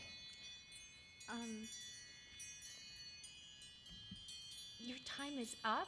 Let me give you a couple of more minutes. Oh, okay, I didn't know I had a time limit. Yep, we do it for everybody. Okay, you know, I thought there would be no time limit on this. Okay, so then I'll move to the last slide. This is where I'm proposing that we do the pad, and that we put in a pad that is very similar to the one that is over at the maintenance building. It would be a pad that could collect anything that might possibly be spilled. There would be a sign that says, "For boat maintenance only." And the reason for this, because I think it's important people understand, if you just have your boat maintained by changing the oil and not by having your lower unit looked at, which your boat has to be pulled in order for this to happen, there is a $2 seal between the upper unit and the lower unit. If that seal fails, you're looking at rebuilding your motor because it's going to seize. So we're talking about an inexpensive service that we cannot do unless a boat is pulled out of the water. So it's real important that we try and do something, because we have revenue collected just from boat owners between the marinas and the stickers of over $366,000. And a pad and a place would be not very much. I said 2,000, but that was before I was considering the fact that we would be using a pad that would be similar to maintenance. And that was what somebody had brought up earlier. And that's, I think, what they were talking about, was that if we put a pad in there, it doesn't have to be a thick pad, because it's just a pad to bring the motor over, not to bring the entire boat over. So it just involves catching anything from the motor. Thank you, Chris. Okay. Thank you, Chris. Directors, do you have any questions? No, just a comment. Chris, thank you for bringing this back up. It's something, there were a lot of hurdles with this when we voted against it last year. Perhaps the board can revisit some of those hurdles and see if it makes sense. But thank you for bringing this back up. Heidi, you have a question? Heidi? Well, yeah, I guess I do have a question. So the pad would have a spill kit provided by the mechanic who is servicing that particular motor? To be honest with you, what was suggested to me was, instead of doing that, have a drain, so and that separates water from petroleum, and that would be a better way to do it. But any mechanic I spoke to said they could use with a concrete pad, which makes it a lot easier. They would use a pig mat, is what they call it. Because normally, if anything's going to fall, it could possibly be a drop or two. You're not going to lose a lot of oil. Thank you. So, okay. So, in the number 1,000 boats, you're talking boats, not PWCs, or are you including Motored boats, only motored. Only motor boats. Okay. The 1,000 figure came from the Holcomb building, and it's just boats that are motored. So I think the unintended negative consequence by us voting no maintenance is that that the board did was a couple of things. We have perhaps driven people to a more local contractor to service the boats, to save the trip from Lake Anna or wherever else, which is costing our members a lot more money now. And we probably still have people that are in violation of this doing it over the lake, which we want to prevent. Absolutely. So we, you know, sometimes we just don't know what we don't know necessarily, but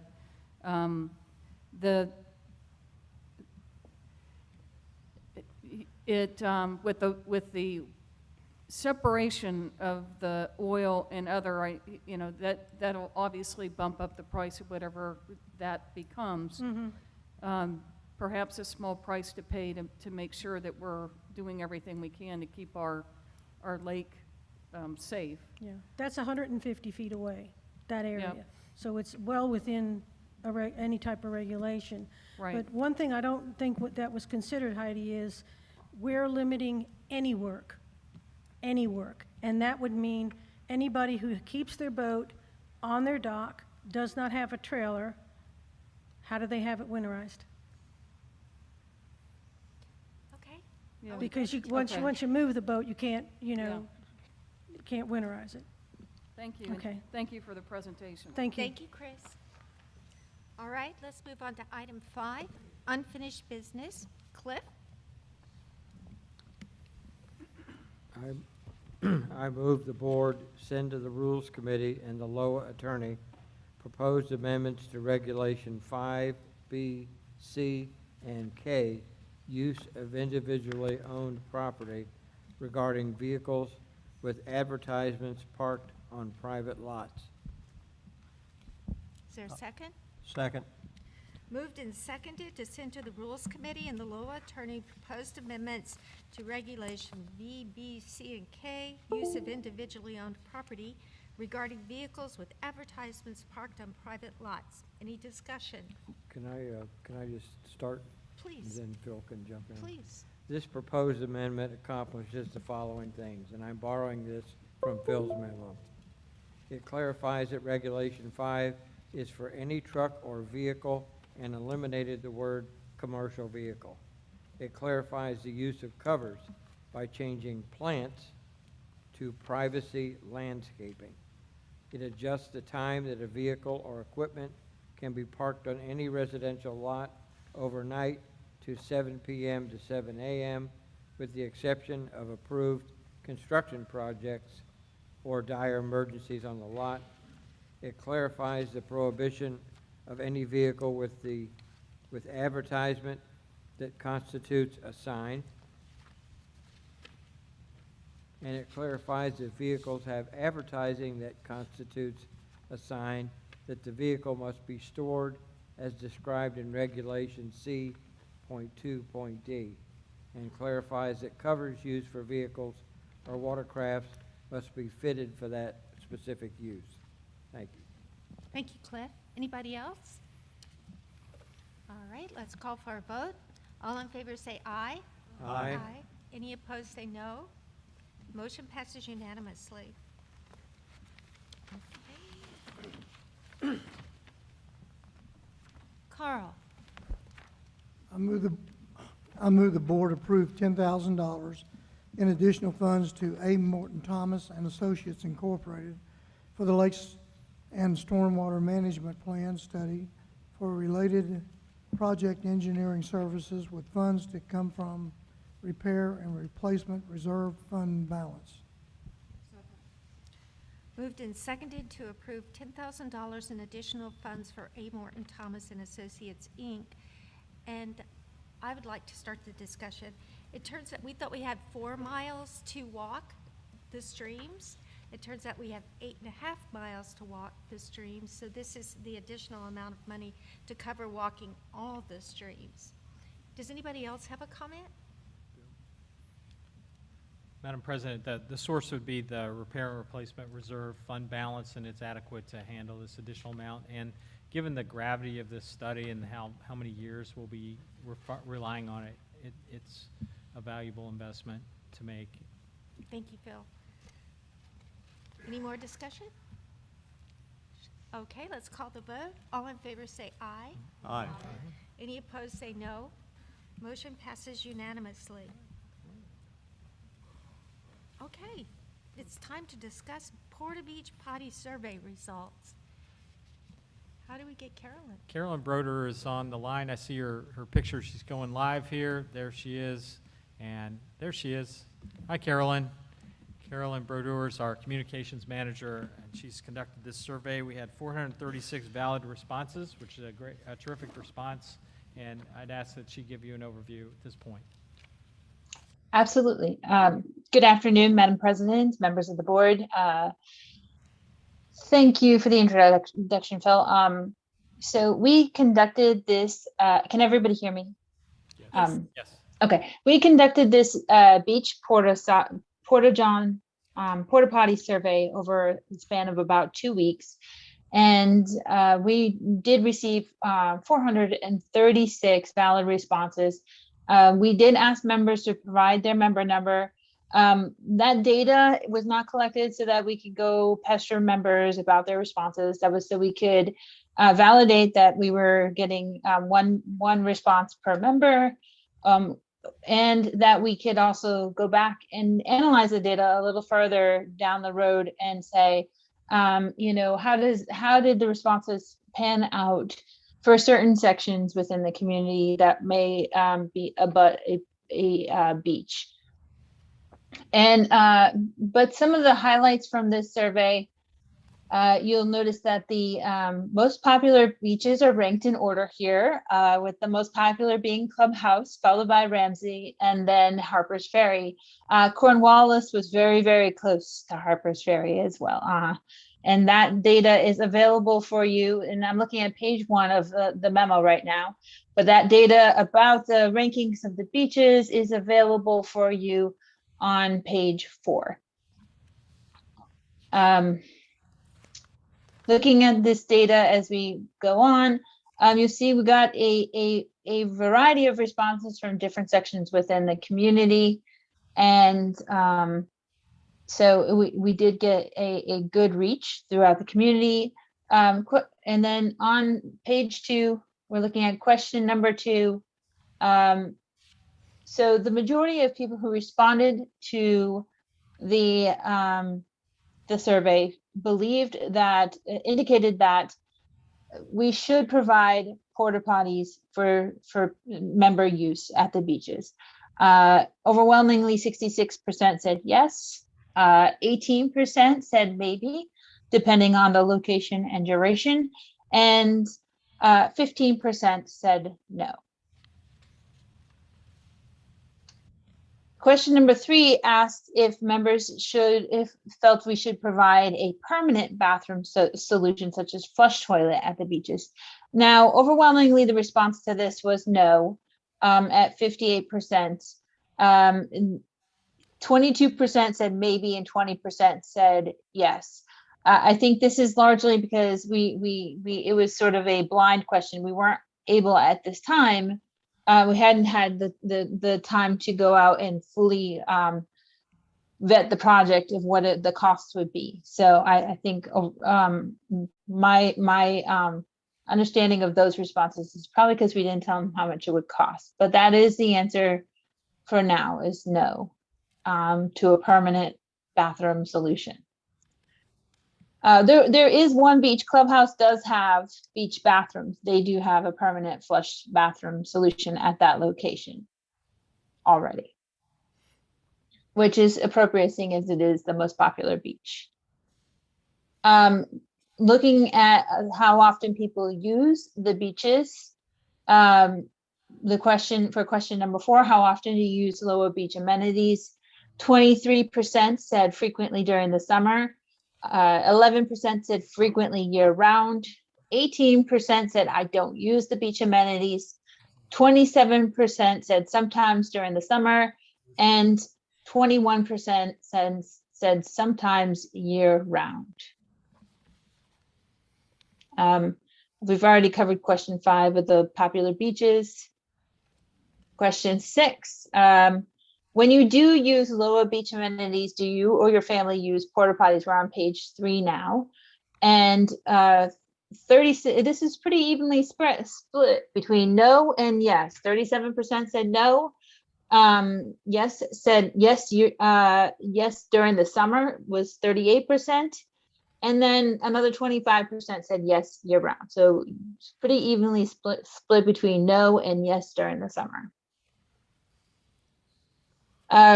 Question number 7, the following questions, the next batch of questions asked whether or not we should specifically place a porta potty at the specific beaches. The questions provided a multiple choice answer of either no, yes during the summer, or yes year round. For all of the beaches except for Ramsey Beach, respondents indicated that they would like to see porta potties at the beaches on a seasonal basis. Ramsey Beach was fairly evenly split between seasonal and year-round. Ramsey received 44% of the responses said yes year-round, 42% responded yes during the summer, and 14% responded no. But for the rest of them, it was fairly clear that members wanted to see the porta potties there seasonally. As for the appearance, on a scale of 1 to 5, most respondents rated between a 3 or a 5 for the appearance of the enclosures of the porta potty. Those are the round wooden boxes that surround the porta potties, which are fairly typical and similar to something you might see at a state park type location. And then we gave members the option to comment on the appearance, positive comment, provide positive feedback about the appearance of the enclosures, and then negative feedback about the enclosures. The positive feedback tended to have trends such as it's better than looking at the green porta potty. It's natural, it's woodsy, it blends in with the surrounding area. It's nondescript. It seems to fit in with Lake of the Woods. The negative comments were, it's ugly. It's a plain brown box. It's dirty. It's old looking. It's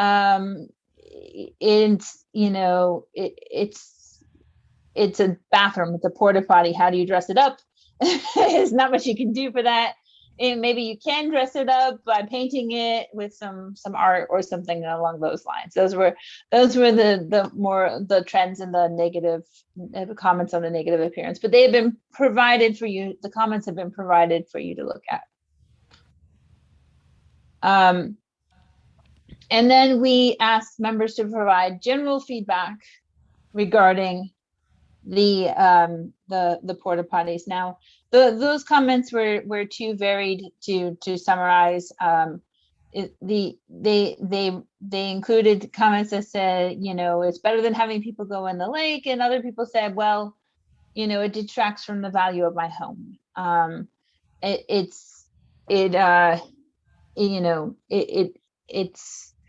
They also felt that if we do provide, the one comment that stuck out to me that I thought, and a couple of people made this point, but if we do provide the porta potties on a seasonal basis, we will have to come up with a way to do something else with those structures during the winter, because otherwise people will just continue to use them, even though the porta potty is not present.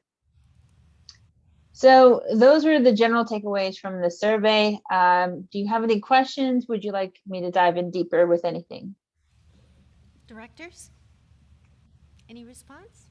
Phil? I wondered if, Carolyn, I know you've taken a look at some of the reason why you asked the questions about the individual beaches is so that we could look at how a section thinks about the beach in their section. So I wonder, for example, for Ramsey Beach. That's kind of an interesting outcome that they're fairly well split between should it be year-round or should it be for the summer.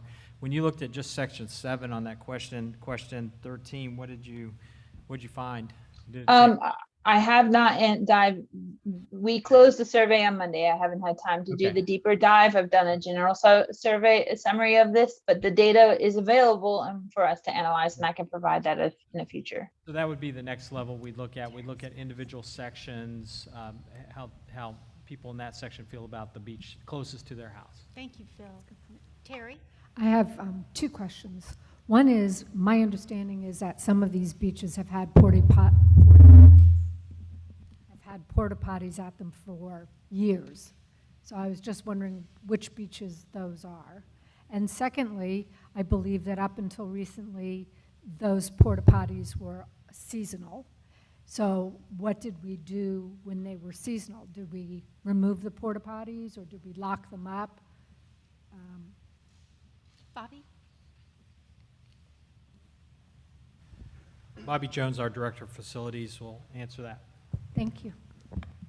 Hey, good afternoon, Madam President, directors, members, staff. All of our beaches, with the exception, hear me better now? Sorry. All of our beaches, with the exception of Skyline and Edgemont, have porta potty structures in them. This has been the first year where we have some of them year-round. Traditionally, in the past, they have been seasonal. The units, the porta potty units themselves were removed. The structure stayed in place. I don't recall many issues with people using them or problems in the past, but up until this year, that's how things always worked at all the bathrooms. And I believe that this year we added, what was it, Mount Pleasant and Pleasant Grove. Yes, ma'am. But prior to that, all the other beaches have had porta potties there. With the exception of Skyline and Right. Edgemont. Yes, But they've been there for 3, 4, 5 Oh, years? much longer time period. Yeah, as long as staff has been here, we've had them 20 plus years. Actually, I have one more question. Yes, ma'am. Sorry. The question by the Health Department of whether or not we were considering a more permanent solution. If we told them that our conclusion is we're only going to have porta potties seasonally, is that going to be acceptable to them? I can definitely ask. I'll check on that for you, ma'am. Okay. It would look more like a temporary use.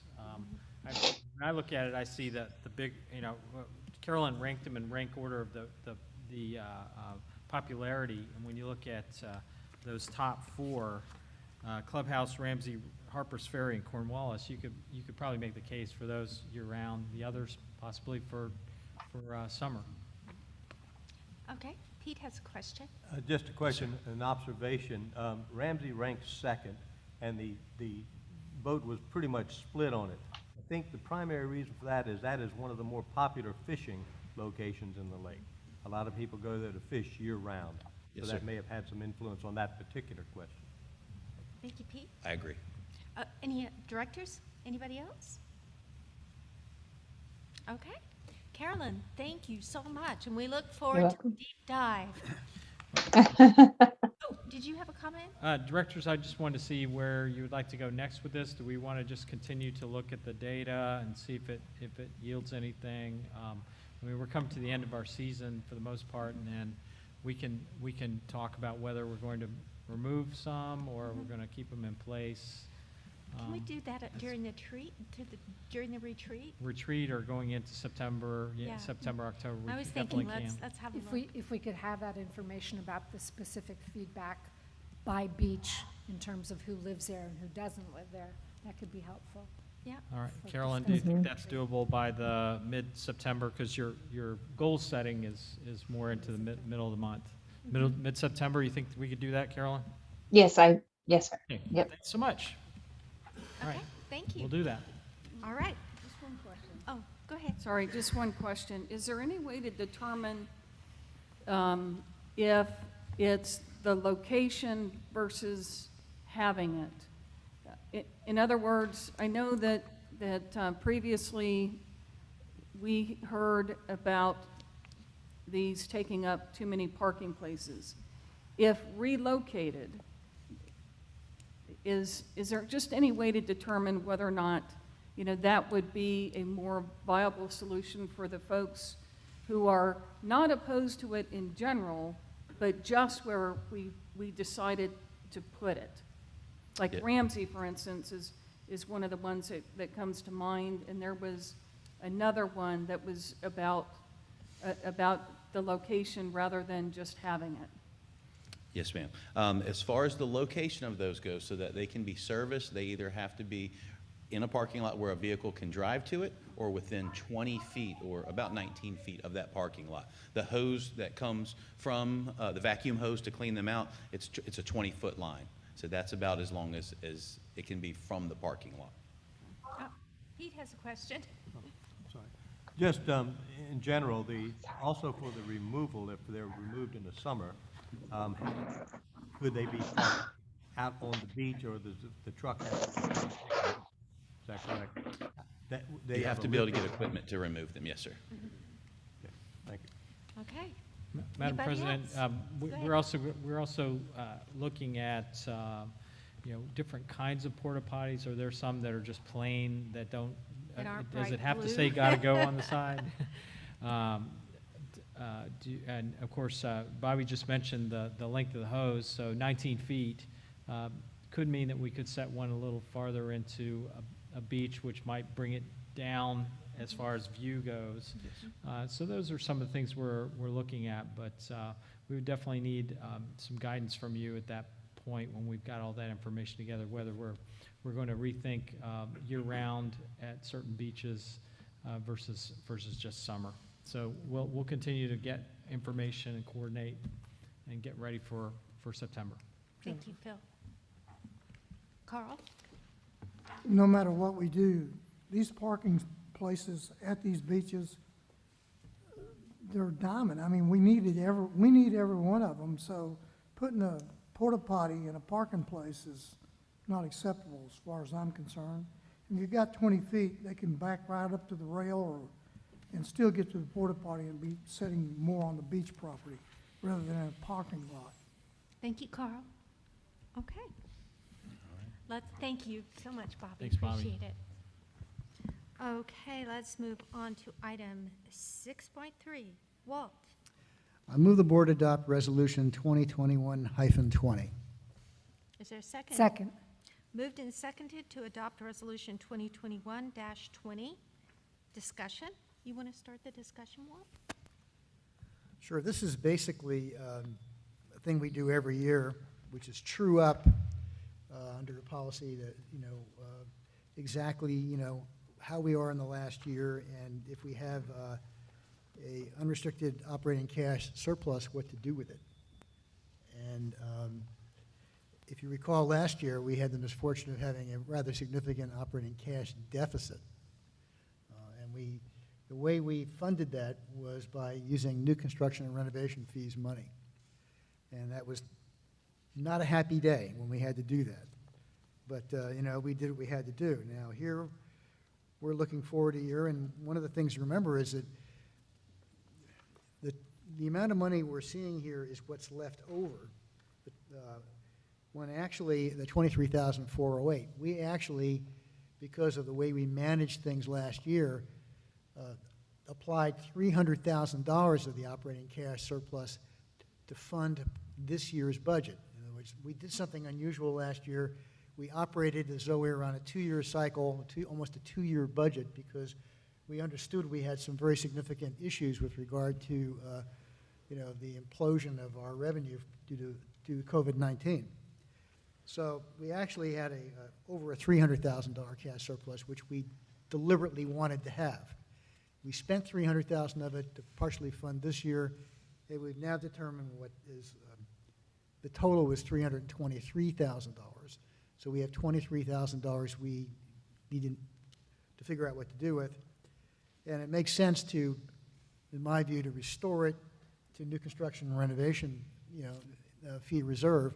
And then the question becomes, what's the final disposition of that money? And one of the things we know is that due to prior planning, we have the Patrick Henry project, which we have to fund, which we are partially along the way of doing. And so that's the obvious place to earmark it and to put it in the new asset and improvement reserve. And we're just, which will help us next year when we try to advance the Patrick Henry project. Anyone else? All right. Are we going to make this? Right. I'm going to move that we. Amend the motion. Yes. Actually, move that we postpone consideration of this resolution until September 15th board meeting to allow time for the Finance Committee to send this recommendation to the board on this. Okay. So, Do we have a second? Second. Okay, moved and seconded to postpone consideration of Resolution 2021-20 until September 15th board meeting to allow time for the Finance Committee to send its recommendation to the board. All in favor say aye. Aye. Any opposed? Hearing none, motion passes unanimously. Let's go back to the original motion. I move the board adopt Resolution 2020-21 as amended. All in favor? No? You postponed it. You postponed it, you don't need to Sorry. do that. yes. Yeah. That's postponed. Okay, And that's per the reserve policy. We need to make sure the Finance Committee gets a Right. chance to make a recommendation. It substitutes instead of amends, thank you. substitutes for, Right, oh, good, Yeah. thank you. Okay. And we voted, so it was unanimous vote, so we're done with that one. Okay, Heidi. I move the board approve the Low Vets flagpole project at the Wood Center for fundraising purposes only. Design and placement will be presented to the board for approval at a later date. Is there a second? Any discussion? Yes, so just for clarity, because I talked to both Tom Sheridan and Mike Ferguson prior to the meeting. So what the board wants to do is allow the fundraising to be able to pay for whatever the final design is and wherever it's going to be, to allow that to start presumably as soon as we vote on this, presuming that we're going to get everyone to vote in favor of it. However, because there is, as Tom brought up in member comments, and I talked to you previously, there was a bit of a disconnect between what the vets wanted, what the whole vision of the Wood Center complex is, which is the mission of the ad hoc Wood Center committee. So, and I think Jack Simons also mentioned our new pro, so with Jack's input as well. So we want to make sure that, number one, you all go out and start your fundraising, but that you are attending the 2 September Wood Center Ad Hoc Committee meeting and sitting down with both Tom and the committee and the pro to make sure that wherever this is going to be put is consistent with how we see that whole complex going to be, right? So it gets put in the ground one time and in the right place.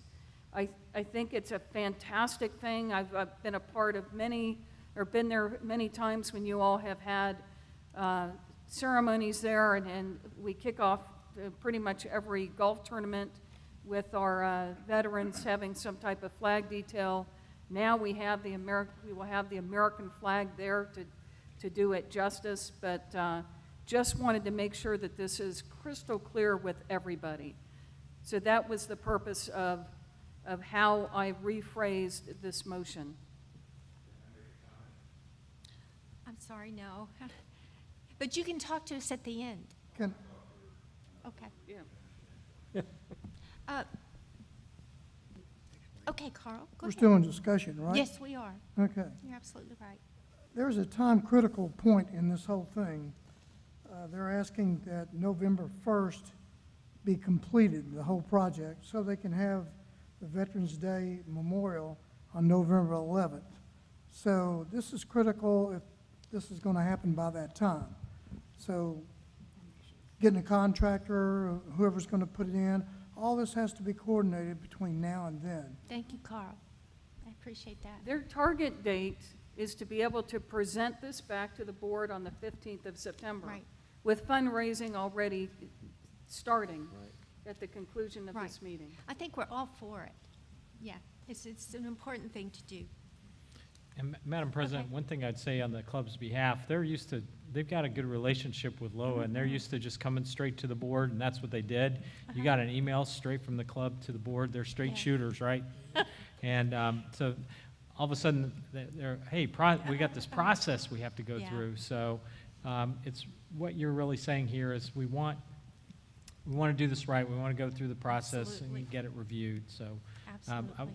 you know, can't blame the vets for just going directly to the bosses to see if it's okay. Of course, they're straight shooters, they're veterans. Well, as we would say, we want you to move out and draw fire, so. All right, are we ready to vote? Yes.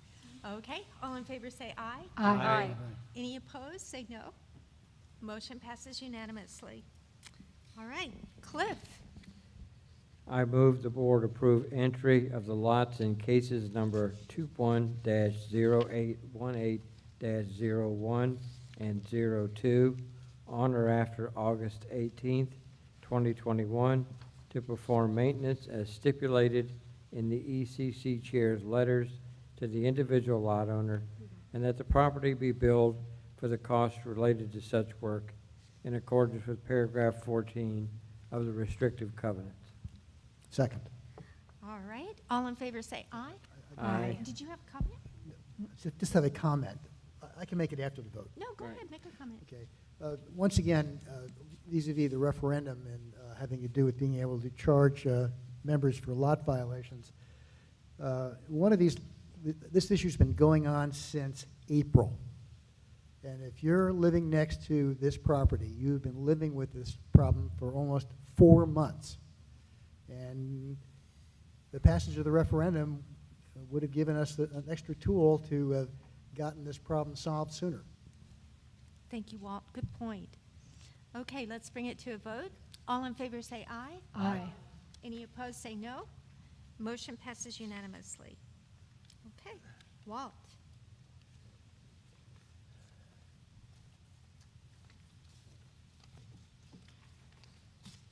I have, Yes. I have, okay. We want to make sure that the complainant has a chance to speak. Oh, Right. absolutely. Right. Eddie, are you on, or Mr. Halstead, are you on Zoom? You definitely have 3 minutes to speak. To each of his complaints. Yeah, to all 3 complaints. He's not there, Taylor. Not, Mr. No. Halstead's not in the building? No? No? All right, then we're going to move on to the motions. Okay, my first motion is case number CICB-2021-0818-01.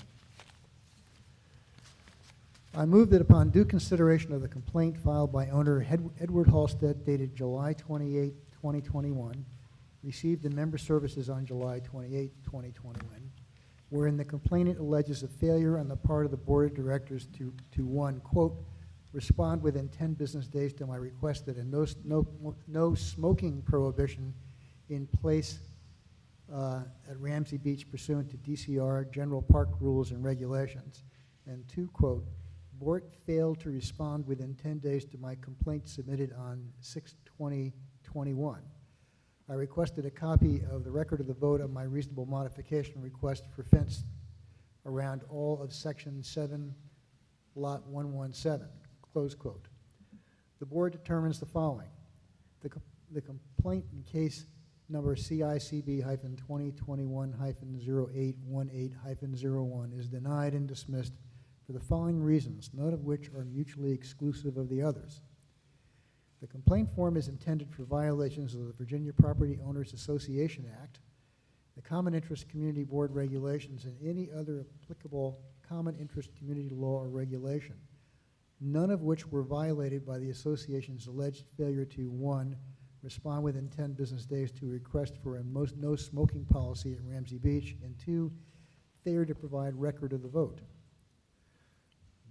B, the first complaint alleges LOWA did not respond to Mr. Halstead. However, LOWA is not a state park. Beach regulations must be approved by the board. And failure to answer an email with an opinion about a policy is not a violation of state law. Two, The second complaint alleges the board failed to respond within 10 days of the complaint submitted on 6/20/21 for a copy of the record vote of the reasonable modification request for fence around all of Section 7, Lot 117. However, LOWA attorney Andrew Elmore sent Mr. Halstead a letter by mail and email dated May 26, 2021. Mr. Elmore stated, quote, "The board unanimously denied the request for a perimeter fence on May 1, 2021, close quote. Nevertheless, the LOWA is providing Mr. Halstead a copy of the approved minutes of the May 1 Board Directors meeting. While the board reserves all rights and does not waive any rights, the complaints fail to assert a claim in which relief can be granted internal to this process and procedure. For the reasons stated, the board did not violate the act or the regulations. The general manager will advise in coordination with the association's legal counsel, the owner in writing of the board's decision herein, and reasons therefore in accordance with the association's adopted complaint policy." Is there a second? Second. Second? All in favor say aye. Aye. Any opposed say no. Motion passes unanimously. Walt. Oh, one more time. Let me check with Taylor. Is Mr. Halstead on the phone? No? Still not. Okay, thank you. Walt? Okay, my second motion is in case number CICB-2021-0818-02. I further move that upon due consideration of the complaint filed by owner Edward Halstead dated July 30, 2021, received in member services on July 30, 2021, wherein the complainant alleges a failure on the part of the board of directors to, quote, respond to proper purpose request law, VAPOAA, and CIC law and LOWA governing documents for a list of proxy voters that were allegedly present to constitute a true and legal quorum at the June 24, 2021 special membership meeting, the board determines the following. The complaint in case number CICB-2021-0818-02 is denied and dismissed for the following reasons, none of which are mutually exclusive of the others. A, the complaint form is intended for violations of the Virginia Property Owners Association Act, the Common Interest Community Board regulations, and any other applicable common interest community law or regulation, none of which were violated by the association's failure to provide a list of proxy voters. B, the complaint alleges LOWA did not provide a list of proxy voters. However, the general manager mailed a list of proxy voters from June 24, 2021 special membership meeting to Mr. Halstead on August 4, 2021. C, while the board reserves all rights and does not waive any rights, the board complaint fails to assert a claim in which relief can be granted internal to this process and procedure. For the reasons stated, the board did not violate the act or the regulations. The general manager will advise in coordination with the association's legal counsel, the owner in writing of the board's decision herein, and reasons therefore, in accordance with the association's adopted complaint policy. Is there a second? Second. All in favor say aye. Aye. Any opposed say no. Motion passes unanimously. Taylor, one more time. We have one more complaint. Is Mr. Halstead on the phone? Okay, just wanted to check. Thank you. Walt? Parenthetically, I now have much more sympathy to my clients who are on-air television anchors. Case number CICB-2021-0818-03. I further move the board upon the due consideration of the complaint filed by owner Edward Halstead dated July 30, 2021, received in member services on July 30, 2021, wherein the complainant alleges a failure on the part of the board to, quote, reprimand the GM for causing me great fear, disturbing me, interfering with my peace, close quote. The board determines the following. The complainant in case number CICB-2021-0818-03 is denied and dismissed for the following reasons, none of which are mutually exclusive of the others. A, the complaint form is intended for violations of the Virginia Property Owners Association Act, the Common Interest Community Board regulations, and any other applicable common interest community law or regulation, none of which were violated by the board's failure to reprimand the GM. D, the complaint alleges the GM threatened Mr. Halstead with legal action if Mr. Halstead contacted Vote Now to request his vote be rescinded. However, the general manager emailed Mr. Halstead to warn him 2 times on July 29. After Mr. Halstead contacted Vote Now by phone and text claiming to be the LOW Inspector General, the general manager stated, quote, "This is unwelcomed contact with our vendor. Please cease and desist this kind of contact. If you do not, you will hear from our attorney," close quote. While the board reserves all rights and does not waive any rights, the complaint fails to assert a claim in which relief could be granted in this process and procedure. For the reasons stated, the board did not violate the act or the regulations. The general manager will advise in coordination with the association's legal counsel the owner in writing of the board's decision herein and reasons therefore in accordance with the association's adopted complaint policy. You beat me. All right. All in favor say aye. Aye. Any opposed say no. Motion passes unanimously. I'd like to table item 6.7 to the September 15th board meeting, if you all agree. Do you agree? Yes. We take a vote? Yes. Put it to a vote? No, we're going to move it to September the 15th. I move to table the issue until what date? September 15th. September 15th board meeting. Is there- Second. Moved and seconded to table item 6.7 to September the 15th. Do we want a discussion? Kowal, did you have anything to say? About tabling, This way. I might add it. Because, yeah. You just heard the lengthy process we went through with these complaints that did not meet the criteria for being at a complaint to the state level. We are trying to amend the form to not be dealing with frivolous things that don't meet the requirements. So we'll postpone that. Our attorney in residence, Yeah. Walt, said this has got to stop. I've been practicing law for over 40 years. I know frivolous when I see frivolous. I know an abusive process when I see an abusive process. that's right. And we are going to amend our procedure here to comply with state law and not permit the process to be abused. Thank you. And in case you don't understand, the complaint has to be something that violates state law or the common interest community board regulations, and these complaints do not do that. They're just frivolous. Okay. Director comments. Any comments? Well, did we take a vote? I thought we did. And the vote's to postpone, Postpone till the September the 15th. table or postpone? Table. Do we vote? I thought we voted. Did we vote on it, Did we Linda? vote on it, Linda? No. I didn't hear a vote. No, we to did not. table. Okay. I heard Okay. We I voted heard to a table. motion, but I didn't hear a vote. Okay. Yeah. Okay. Okay. All in favor say aye. Aye. Any opposed? Motion passes unanimously. Thank you, Phil. Thank you, Linda. But Carl, you wanted to make a comment. I know it's asking a little bit of the board, but Mr. Mike over here has been here, and he evidently has some comment about the Veterans Flagpole. We're almost done. He can come and comment. I'm sorry, I can't hear you. We're almost done, and then we can talk, he can come and talk to us. Let's just be patient. Let's follow procedure. Okay, I thought he wanted to address, Let's just follow procedure. okay, thanks. Thank you, Carl. It was very thoughtful of you. All right. Any other comments from directors? Pete? If you would like to vote electronically and have had trouble doing so, support@vote-now.com. Okay. All right. Now, scheduled meetings. Annual meeting of members of the association, Monday, September 6, 2021, Community Center, 10 a.m.